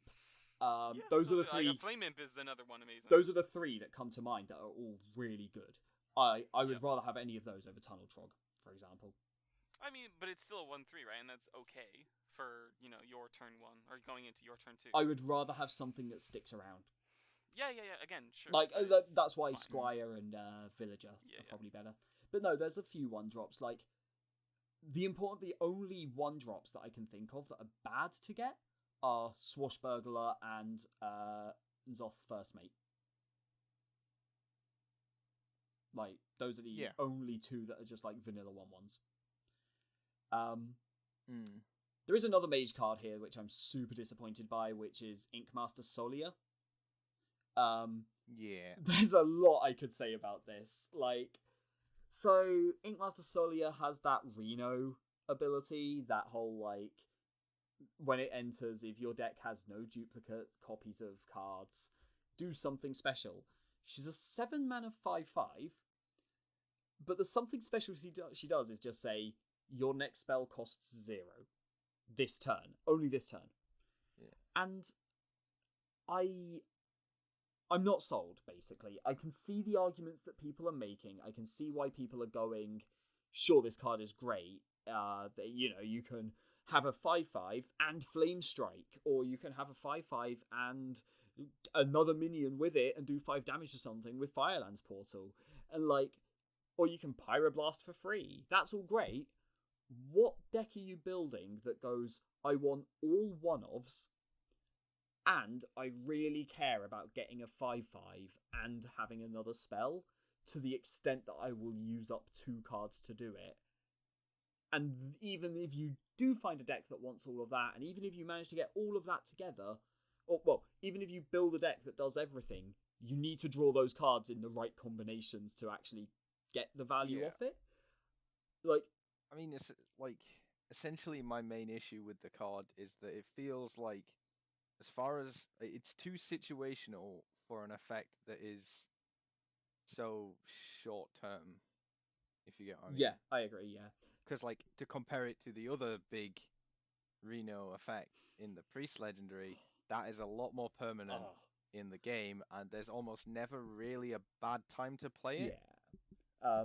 Whereas you'll be sitting on this in your hand sometimes, just like, I kind of want the right spell, but Right. I don't, like, you need the right spell for the situation as well as this in your hand This is the thing, to like, be able to pull it off.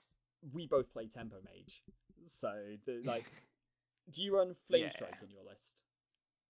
Currently, yes, I think I run 1. Yeah, same. So I was going to say, like, you don't always want Flame Strike. There is a situation where you want to play Flame Strike, and so it's like, even if you draw Solia, and then you draw Flame Strike, you then need the situation where you actually care about playing Flame Strike. You don't just want to go, turn 7, guess I'll do this. Like, it doesn't always work out that way, and it's just... So... Go on, yeah. So I think I really like this card, and I'll be playing it in Reno Mage. With the Flame Strike argument, I think because generally Reno Mage decks are more on the control-y side, they don't necessarily always have the board, and sometimes they just have to freeze it. Being able to get a 5/5 on the board and then, get a Flame Strike is a really, really good. Or Firelands Portaling, or... Like I say... There's lots of other spells which but work well with it, and I don't think it's that as situational as you said. My issue is that all of the spells that work with it, so Firelands Portal, Flame Strike, like, you don't want to play Pyroblast. Like, what are you going to do with a Pyroblast? Like, shoot a Ragnaros, maybe? That's the best use I could see for that. Like, I mean, the issue I have with it is that a lot of the time, it will just end up being spend 2 cards to draw 2 cards and get a 5/5. Like, Arcane Intellect is honestly one of the best cards I could see playing with this thing. And that's kind of disappointing, to be honest. But secondly, you're already restricting your deck to such a great extent by making it no duplicates. Or minimal duplicates, if that's the way you want to approach. Cases, yeah, sure.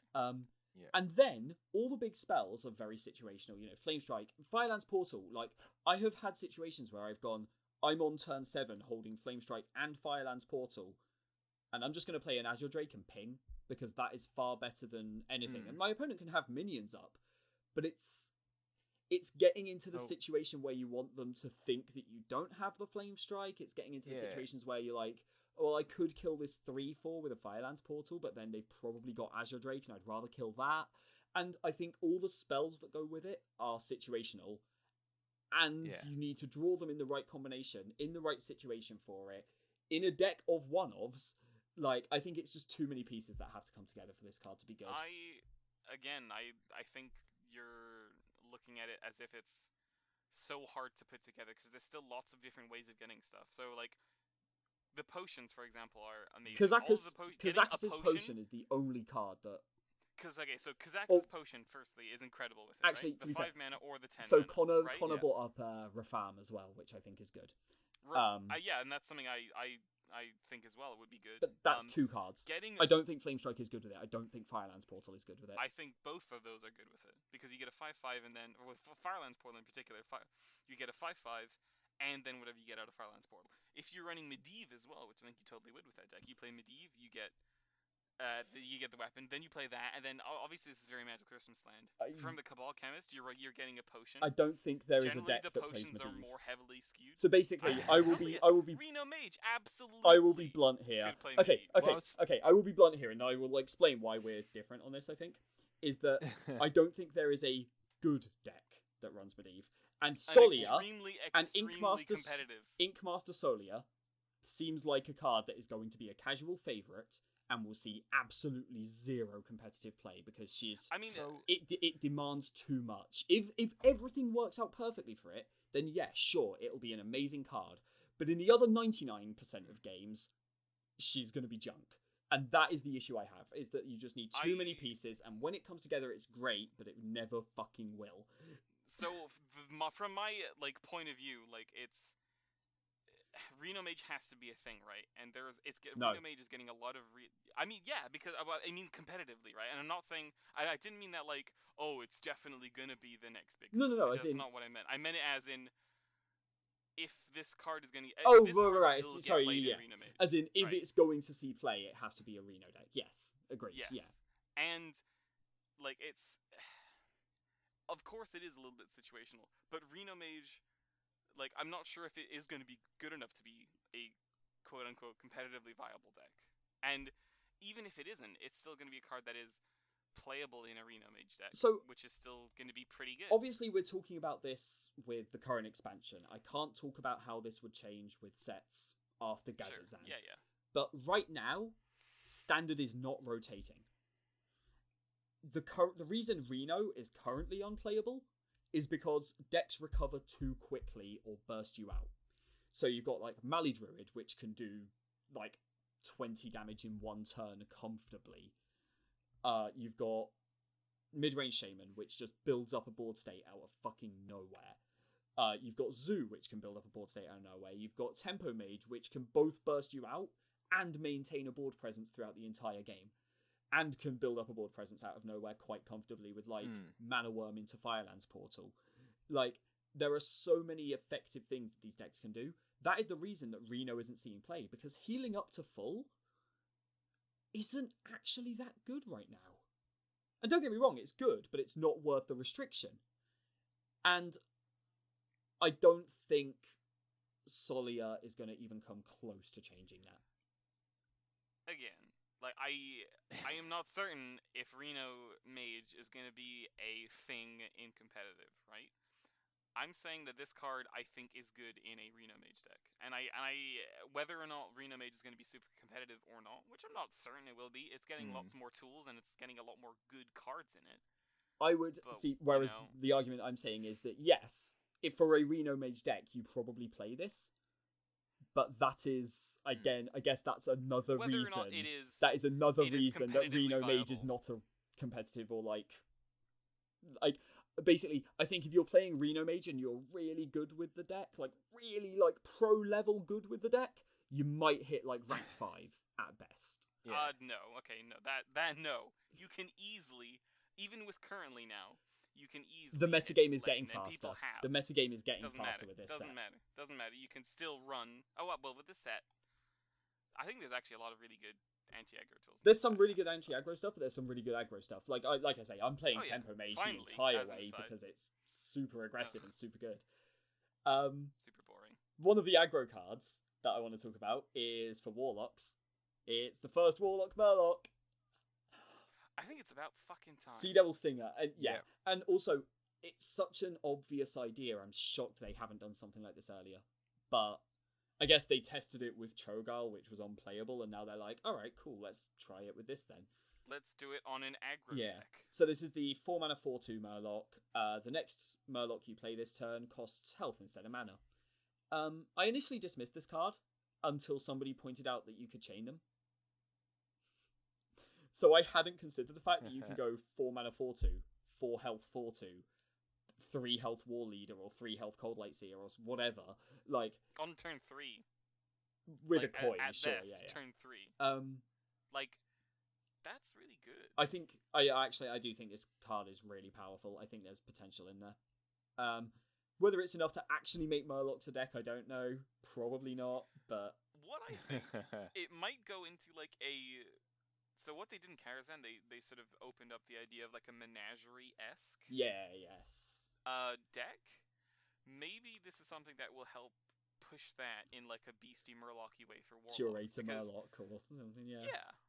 Maybe, and you know, the dragons you run, you know, will be maybe Twilight Guardians, Azure Drakes, maybe Volcanic Drakes even. Yeah, you play Azure Drake and then you because run it's just good. Because Azure Drake is amazing. And then you play, you know, some basic Murlocs like the Tide Caller, some Stingers, some War Leaders. Bluegill is always a good one. Bluegill's just 2 mana, 2 damage if you need it to be.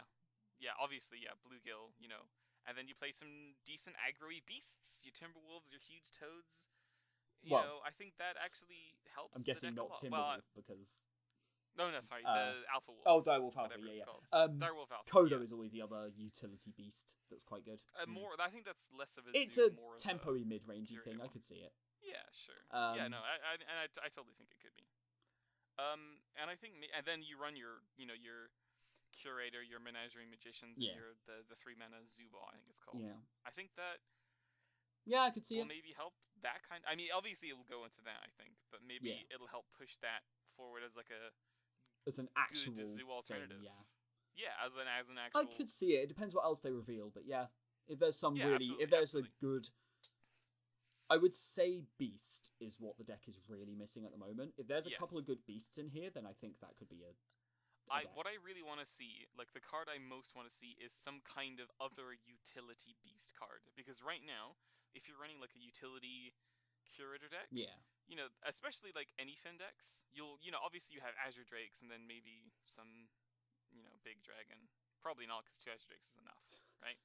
Murlocs, obviously you're running the 4 Murloc package. Yeah. And then Beast, your only option is Kodo, which is... As a thing, I mean, it's good, there are no neutral it. beasts so far in this set. Yeah, and I really hope they will introduce some good control-y, tempo-y kind of beast, because I think that will just make Curator so much better, and I think that card already is pretty nuts. So there are 2 other cards that I want to vaguely mention. We've kind of touched on both already to some extent. I want to talk on 2 small ones as well. Okay, so one of them Nick mentioned a minute ago, which is Raza the Chained. This card is bonkers good. Priest Legendary, 5 mana 5/5. Battle Cry of your deck has no duplicates again. Your hero power costs 0 for the rest of the game. I think it's really good. I think I want to see. So the one thing I want to know is whether or not Shadow Priest 3 now. It actually, like, if you change your hero power, does that one still cost 0? I think it does, yes, because someone tested it with the 3 mana. Your hero power is free. Oh, okay, that makes sense. Fencing coach, or coach, yes, that's it. So someone did that, and then they played Justicar, and the upgraded version was still free. Okay, good. So assumedly, yes. In which case, Shadow Priest has just become a deck. Also, there are hilarious shenanigans with Koldara Drake if you like Forbidden Shaping into it, but good luck. So actually, Forbidden Shaping, like, it makes this card makes Forbidden Shaping worse, because the best mana cost to Forbidden Shaping at is 8, because just the best consistency of creatures is at 8. Okay, yeah, because you can get stuff like Tiri. But now you lose the way of just using 2 mana easily. So your Forbidden Shaping generally will be at 10, because you always had that functionality before. Heal and then Forbidden Shaping for 8. Heal or Shadow Blast. Now you lose that. I mean, it's a little thing. And Sure, I still think I Forbidden would- Shaping goes in. I would but... still Forbidden Shaping at 10 quite happily. yeah. Don't get me wrong. to Forbidden be Shaping fair, at 10 is still fine. I don't think you play Forbidden Shaping. I think that's just like the gimmicky dream of going, I'm going to play Razor at 5 and then Forbidden Shaping at 6 and hope I hit Caldara Drake. And I've already shadow formed on like turn 3 and just kill you. Or like I Finlead on turn 1 and got Mage. Like, just something like that. Got Druid, stacked up 50 armor, smashed face.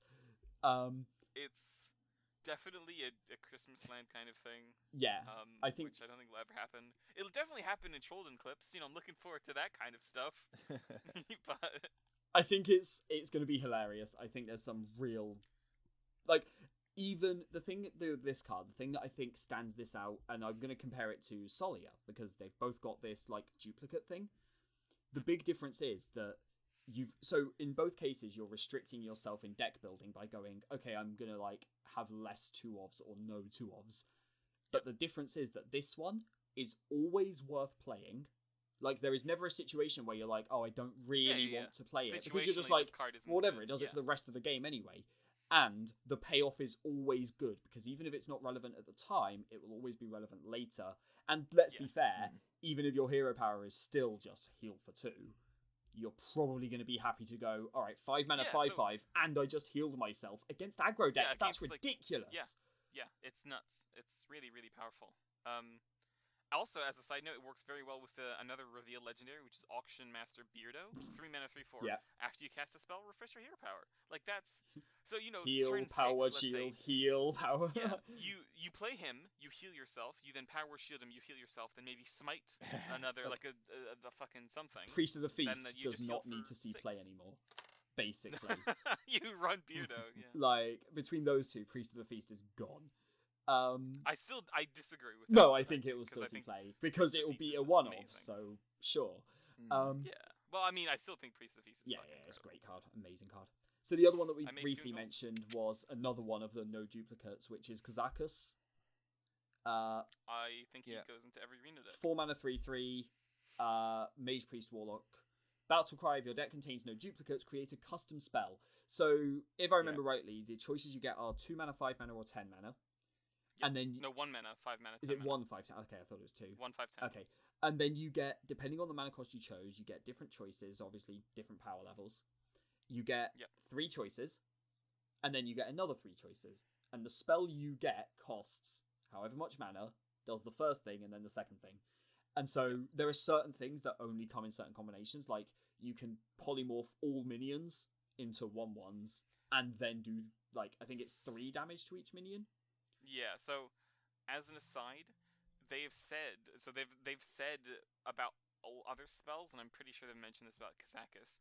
Spells will always happen in the most beneficial way to the player. Yes, that's what I was going to say. Yeah, it Yeah. will never do 3 damage and then polymorph. It will always be polymorph and then do 3 damage, because that will wipe the board. Or like do 8 damage to the board and then summon an 8/8 demon. Right, That kind of thing. Do you want me to quickly go through those, like all the effects, just quickly? Sure, yeah. I can. Okay, so Goldthorn, give your minions 2/4/6 health. Fellbloom, 2/4/6 damage to all minions. Ice Cap, 1/2/3, freezing random minions. King's Blood, draw 1/2/3 cards. Mystic Wool, transform random minions / all minions into 1/1 sheep. This effect is not believed to be a feature for 1-cost spells. Okay, makes sense. Netherbloom, summon a 3/2, a 5/5, or an 8/8 demon. Powerful Mojo, copy 1/2/3 cards from your opponent's deck and put them into your hand. Shadow Oil, add 1/2/3 random demons to your hand. Stone Scale Oil, add 4/7/10 armor. Ichor of Undeath, summon 1/2/3 friendly minions that died this game. Heart of Fire, deal 3/6/8 damage. Those are ridiculous. Yes. Love it. Yeah. So you have, I'm gonna say most of the time it'll be the 5-cost thing, because then you're playing it. So if you play Kazakus on curve, you have that spell for the next On turn. 4, spell on 5, yeah. Yeah. But obviously, if you the top one deck it, can in be a a 10. pinch. Yes. And I think the 10. I'm not sure how much it'll see play. I think 5 and 10 are the most commons. I think 5 is the most common because playing on curve, and 10 is when you top deck and you need something big. But the 1 is minimal. Very minimal. If you're like playing Reno Priest and you need like some healing and you have Priest in the Feast on board, so you play him and then you coin Lesser Potion, maybe. I could see like if you've already got another 4-drop or whatever. Like let's say you're playing like a handlock kind of thing. You go Twilight. Sure. Is it Twilight Drake, the one that gains health? Yes. Yeah. Twilight Drake into next turn Kazakus 1 mana. I could see that, sure. but it's. I think it's more. I think those are more niche situations. I think the far more likely one is top deck it, get a 10 mana to close out or swing a game, or 5 on curve. play it for curve into 5. Yeah. Or well, I mean, even at like probably like 6, 7, 8 mana, you play him, you still probably want a 5 because it's just better. Yeah, depending on board state there. Yeah, obviously depending on board state, but I think definitely 5, 10, 1 for amount of time. Also, just as an aside, like the potions themselves are still really powerful for their mana cost. So, yeah, absolutely. For yes. a 5, an example 5 mana spell, summon a 5/5 demon and give all of your minions +4 health. Yeah, I was thinking summon a 5/5 and draw 2 cards. Sure. Yeah, like, incredible for 5 mana. That's like Ancient of Lore. Right. That's better than old Ancient That of was Lore. a 7 mana card that got nerfed because it was too good. A 7 mana class card. Yeah, that was too good. Which are meant to be the powerful ones. Summon two friendly minions that have died this game and draw 2 cards. Jeez. Or getting 2 demons to your hand. Oh right? god, like the curve of Injured Blade Master into Kazakus into resummon them. Summon 2 Injured Blade Masters at 4/7 and give them +4 health. Like, wow. That card. So basically, Kazakus we think is going to be really good. Yeah. I think Kazakus has potential. Wait, quick aside though. We know that obviously the Mage and the Priest Legendaries are both Reno focused mechanic-wise, right? Yeah. We haven't seen the Warlock one yet, which is also in the Cabal set. Yes. And it will almost definitely be. Almost definitely going to be Reno, oh, absolutely, right? Yes. Yep. So, what kind of thing do you think you're looking at there? As a just as wild guesses as what they might do as a Reno effect. So, funny story. That gnome was in the original WoW TCG, and he was like Tizikek the Summoner, and he summoned demons. So I think he's gonna do some kind of summon some demons. So maybe summon 2 random demons or a random demon, or your next demon is free, because they like to make it like sort of stuff free. So maybe he's like a 5 or a 4 mana, make your next demon free. So in Magical Christmas Land, you summon the 7/9 demon. I can think of cool stuff they could do, but I don't think they would. Yeah. Like, if your deck has no duplicates, something like, for the rest of this game, you can choose to cast demons with mana or health, and like when you play it, it comes up with like health mana, like the choose one kind of things. I don't think they do that, but I think that would be a really cool mechanic. But firstly, it's too much card text. It's very awkward to describe. the most annoying limitation of a card game: too much card text. But secondly, it would just be like actually broken with some things. Like, I'm just gonna start playing Doom Guards for 5 health. Sure. Like, that's ridiculous. I think the only way they could get away with that is if it's like 7 or 8 mana. But even then, Jiraxxus becomes busted, because you're like, sure, I'll pay 9 life for Jiraxxus. Oh, whoops, I'm at 15. Sure, I'll play Jiraxxus for free. That seems like a good deal. And then have, a chunk of I don't think they do it, but it would be a cool thing to see. I think it would be something to do with reducing mana cost, though, because that's what they've done for the other 2. So it'll be a Reno effect and then reducing something to 0. I could see it being. So there was a card that said something along the lines of, is it Wilfred Fizzlebang, that was like, whenever you draw a card with your hero power, it costs 1 less. Yeah, it costs 0. It's if you free. hit your hero power. Right. I could see them doing it with this legendary where for the rest of the game, cards drawn with your hero power cost 1 less or 2 less or something. Yeah. For the rest of the game, cards drawn cost 0. Move out of the way, Fizzlebang. You just got replaced. Just rip Fizzle. I mean, put it on a Fizzlebang 6 mana 4/4 as anyway, well. Unfortunately. Yeah. God. Put on a 10-mana 1/1. There you go. And it's still like, aside from the turn you Still play better it, than like, Fizzlebang. It's still Yeah. better than Fizzlebang at least. Mhm. You'd still probably see some people playing it because they're like, dude, free draw. Like, all my cards are free. Fucking who cares? Yep. You had a couple of cards you wanted to mention quickly, John? Yes, so I want to talk about Dirty Rat because it has two amazing implications. So firstly, it's a Wait. so 2-mana 2/6 taunt. Battle Cry, your opponent summons a random minion from their hand. So Oh god, that thing. the right. obvious connection is to Deathlord as a super good anti-aggro Yeah. anti-aggro card. And in that way, I also agree because I think it is amazing. It's not great Yes. against stuff like Zoolock, but against like Tempo Shaman or mid-range Shaman. Other way around. Well, Against mid-range Shaman, it's great. Against mid-range Shaman, it's not great because you're giving them like a free free Azure overload Drake, or like a potentially, free or a free Ragnaros, 7/7. or Yeah. like there are big things they play. Yeah, whereas sorry. in Zoolock, the worst you're going to give them is a Doomguard. Yes. Yeah. And I mean that's pretty bad. Now, the other implication, I really like this card because the other implication is that you're pulling stuff out of the opponent's hand. So, if you pull out your opponent's, let's say you're playing Priest and you pull out your opponent's Archmage Antonidas and you just death it. You pull out a Frege Mage's Alexstrasza because they're not running that many minions. Uh-oh! Sorry, it looks like he can't kill me anymore. I'm just gonna, be fine. Yeah. This ruins combos. I pull out your Leroy. Cool. All right. Thanks. Thanks very much. Nice charge. Like I think this card has a lot of really interesting implications when you play it because it's great as an anti-aggro tool because playing it on curve against some decks it's great because it's a 2-mana 2/6. Good luck getting through it. But then playing it on curve and playing it late against some other decks, incredible. I completely agree. I think the one that I would like to see it in is like a rogue kind of thing. Yep. Specifically with the potential of doing something stupid like 4 mana. I'm going to have a 2/6 taunt and sap back whatever you got anyway. Yep.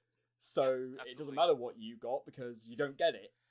Yep. I think there is potential with that. I think it's a very powerful card. It is reminiscent of Deathlord, which was amazing. Mm-hmm. And I think 2 power on a 2-mana taunt is a huge hit to Zoolock because Flame Imp cannot get through this. This is one of the cards I think it's going to be a decider, like how amazing this card is. I think it has good power. On the surface level at least. Obviously, we're not going to see. This card will change the metagame one way or another. Yeah. Either the threat of it will mean aggro decks die out, or it will see a lot of play to beat aggro decks. One or the other. And to beat combo decks. Like how it's a lot harder for Frege Mage to win if they don't have Alexstrasza. Like. Sure, yeah. Or I wouldn't play it against Frege Mage because you risk pulling out a Doomsayer or a. Well, no, but no, not on curve. Thaurissan Not on curve, obviously. But I mean, like, if you are playing, you're against Frege Mage, so then you play it. And they've already played like Thaurissan or something, yeah. Or no, not even like then. If you know they only have like, they're waiting for the Thaurissan and their Alex, and you have Death in hand, why not play this and kill their Thaurissan or Alexstrasza before it can do anything? Yeah. Again, if Frege Mage you lose Thaurissan, that's a lot of damage per turn you lose. There's a lot of crazy potential with that card, and that's one of the cards I'm most excited to play with because it's fair. Yeah, so weird I like and it. interesting. But yeah, that was the card that I think is sweet. Yeah. The only other one I vaguely want to mention was the Dragon Priest card. 5 mana 5/6 Battle Cry. If you're holding a dragon, discover a card from your opponent's deck. Because it shows you 3 cards from your opponent's deck. Yep, nuts. And you get to take one, and it's a 5 mana 5/6 dragon. Yep. What? So Dragon Priest normally ran like Azure Drake in the 5 mana slot, which is amazing. I think you still run it. It's not as good as it is in other decks, right? I would much rather have Draconid Operative than Azure Drake. I'd still run an Azure Drake or 2. Yeah. But I think Draconid Operative is so much better. Yeah, I think you auto run 2 of this if you're playing a Dragon Priest. Absolutely. Just simple as that. It's crazy. Less control and more just like, I'm going to make big minions in a board state and you have to beat me. It's like the best stat line for a 5 mana minion possible. It's like, it's Pit Fighter, right? Yeah. and you discover 3 cards from the opponent's deck, so you're getting information and potentially stealing like a Grom or a Tyrion or a N'Zoth. It's crazy. I mean, I imagine N'Zoth wouldn't be that good in a Dragon Priest, but sure, Well, yeah, I get the point. Yeah, you get a huge, you see a amazing thing. N'Zoth and you take the Sylvanas and Yes. laugh because you just got a choice of 3 legendaries. Yeah. I know, the other one is like humility, and you're like, fine, whatever. That card is amazing. Yeah, I completely agree. Cool. And Dragonfire Potion, just quickly, 6 mana, deal 5 damage to all minions except dragons. New priest card, also fucking bonkers. Not as good, but still good. I think it's amazing. It's another neat addition to Dragon Priest, you know. It's The only another problem control with it- card. The only problem with it is it doesn't kill Azure Drakes, and there's a lot of Azure Drakes, and Priest will still Yeah. struggle to kill Azure Drakes. Right. Yeah, But Yeah. no, is that not part of the like joke here though? Like Blizzard were like, we'll give like Priest more like board clear, right? What Yeah. should we do? Well, they struggle to deal with things that have 4 attack. So what is I the most guess- common What? one? What? I guess the most if you common one right now consider is the a fact- dragon. Yeah. So we'll If just you make a consider thing the fact that Flame like- Strike is 7 mana, Yeah. wipe most of your opponent's board. This is Yeah. 6 mana, wipe most of your opponent's board, and maybe a little bit of your own. And that's still very good, yeah. Extremely good. Well, yeah, I no, think that but card is nuts. in a Dragon dragon Priest is a deck, deck. in a dragon Oh, priest yeah. deck, in a dragon priest deck, that's 6 mana, wipe most of your opponent's board. And then maybe a 1/3. Don't touch You yours. probably lose something. But... You lose Wow. the 1/3 maybe. Right, or... Northshire Yeah. Cleric or like Museum Or no, the- Curator or... You don't run Curator really. You It's run possible. The... Neverspite Historian, yes. Yeah, that one. That's the one I meant. the Even 1/3. like if you play the 3 mana 3/5 and that's still alive somehow, that dies.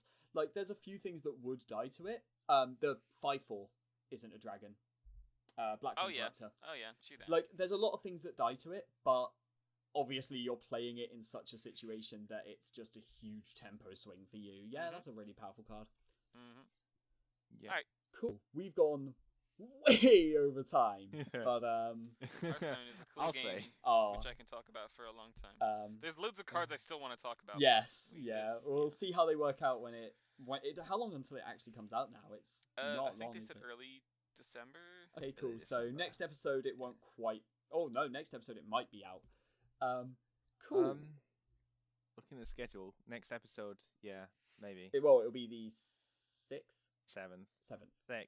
6th. No, Well, yeah. we'll be recording on the 6th. So maybe we'll see. So yeah, hopefully it'll be out by then, and we can actually talk about how these cards play. Yeah. I am so excited. There's so many. I'm decks. I'm looking forward to it building. a lot. I've been playing a Assuming lot I of have Hearthstone gold now as to. well. Yeah, assuming I actually get enough packs. Oh. Sure. I'm sat on my 1,500 so- gold waiting. To close it off. Everyone say the deck they're most looking forward to playing. Oh, With the new deck that they're gonna build. Okay, I'll start because it's easy. Reno Yeah. Shadow Priest. I already play this. I already play this deck, and it is so fun, and it's actually not awful. Yeah. Yeah. And I'm just so excited to get even more cards to play with, and Yeah. I'm so happy and excited because this is Yeah. these are my cards, and I'm getting so many. And Dragon Priest, I'm kind of excited for as So well. the deck I'm interested in playing is Dragon Priest. I love. Firstly, Draconid Operative is amazing, but more importantly, I think that's the deck that makes the most use out of Raza, and I think Raza is going to be amazing. Dragon Priest with a one-off Shadow form in there. Also just card True Heart because it's just that good. Yep. But the deck that I'm probably going to just like instantly build is Secret Mage. So I'm going to be looking for I'm going to be spending the first initial part of this expansion looking for an appropriate replacement to Yogg Mage. Well, not That Yogg Mage, but Tempo Mage, Will right? still exist. Because no, but with the Flame Wakers going. No, in- rotation's no, not no. until the set afterwards. No, that's what I'm but- saying. I'm going to be using the initial few months Oh, of right, this I see what you expansion mean, gotcha. to find a new deck Yeah, sure. to replace it.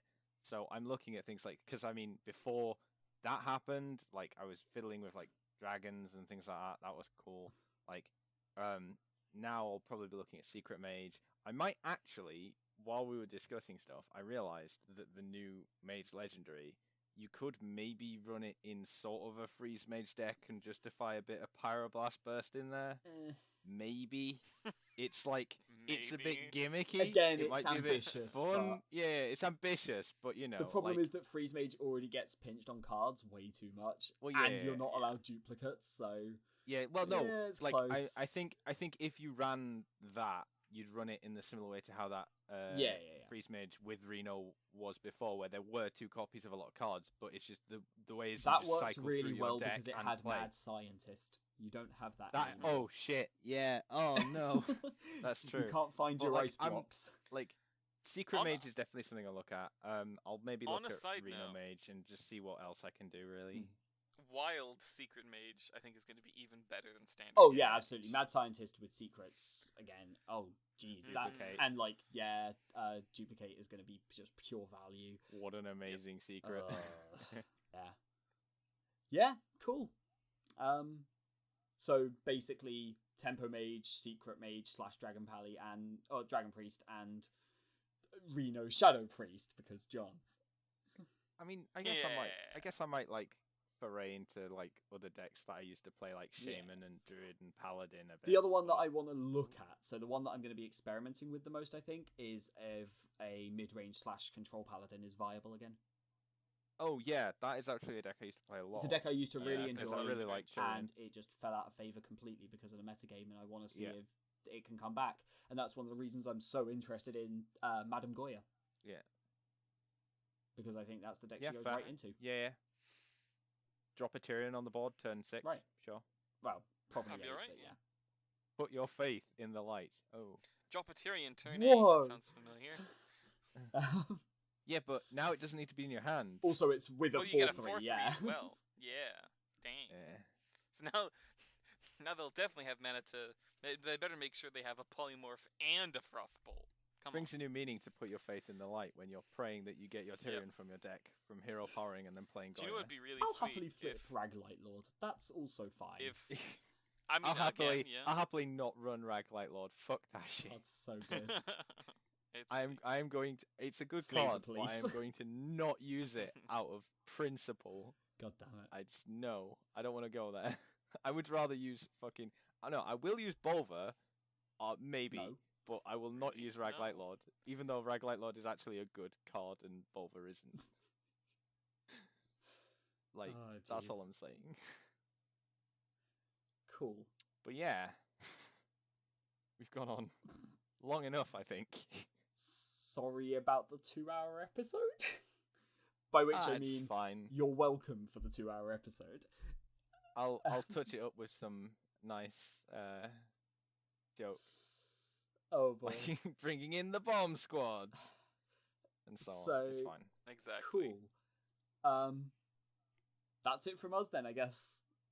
Yeah. So next episode is going to be this weekend. It'll be a wrestling one. There's a lot Yeah. to talk about in wrestling right now. A hell of a lot. So that should be an interesting episode.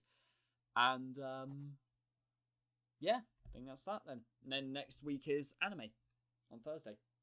Oh yeah. Cool. Oh yeah, anime. I watched that, right? Fucking hope so. Right? No. I mean, I have quite a bit to catch up on after last weekend, but it's fine. Cool. What? Thanks for listening, guys. Yeah. Hope you've enjoyed. Bye. Till next time. Yeah.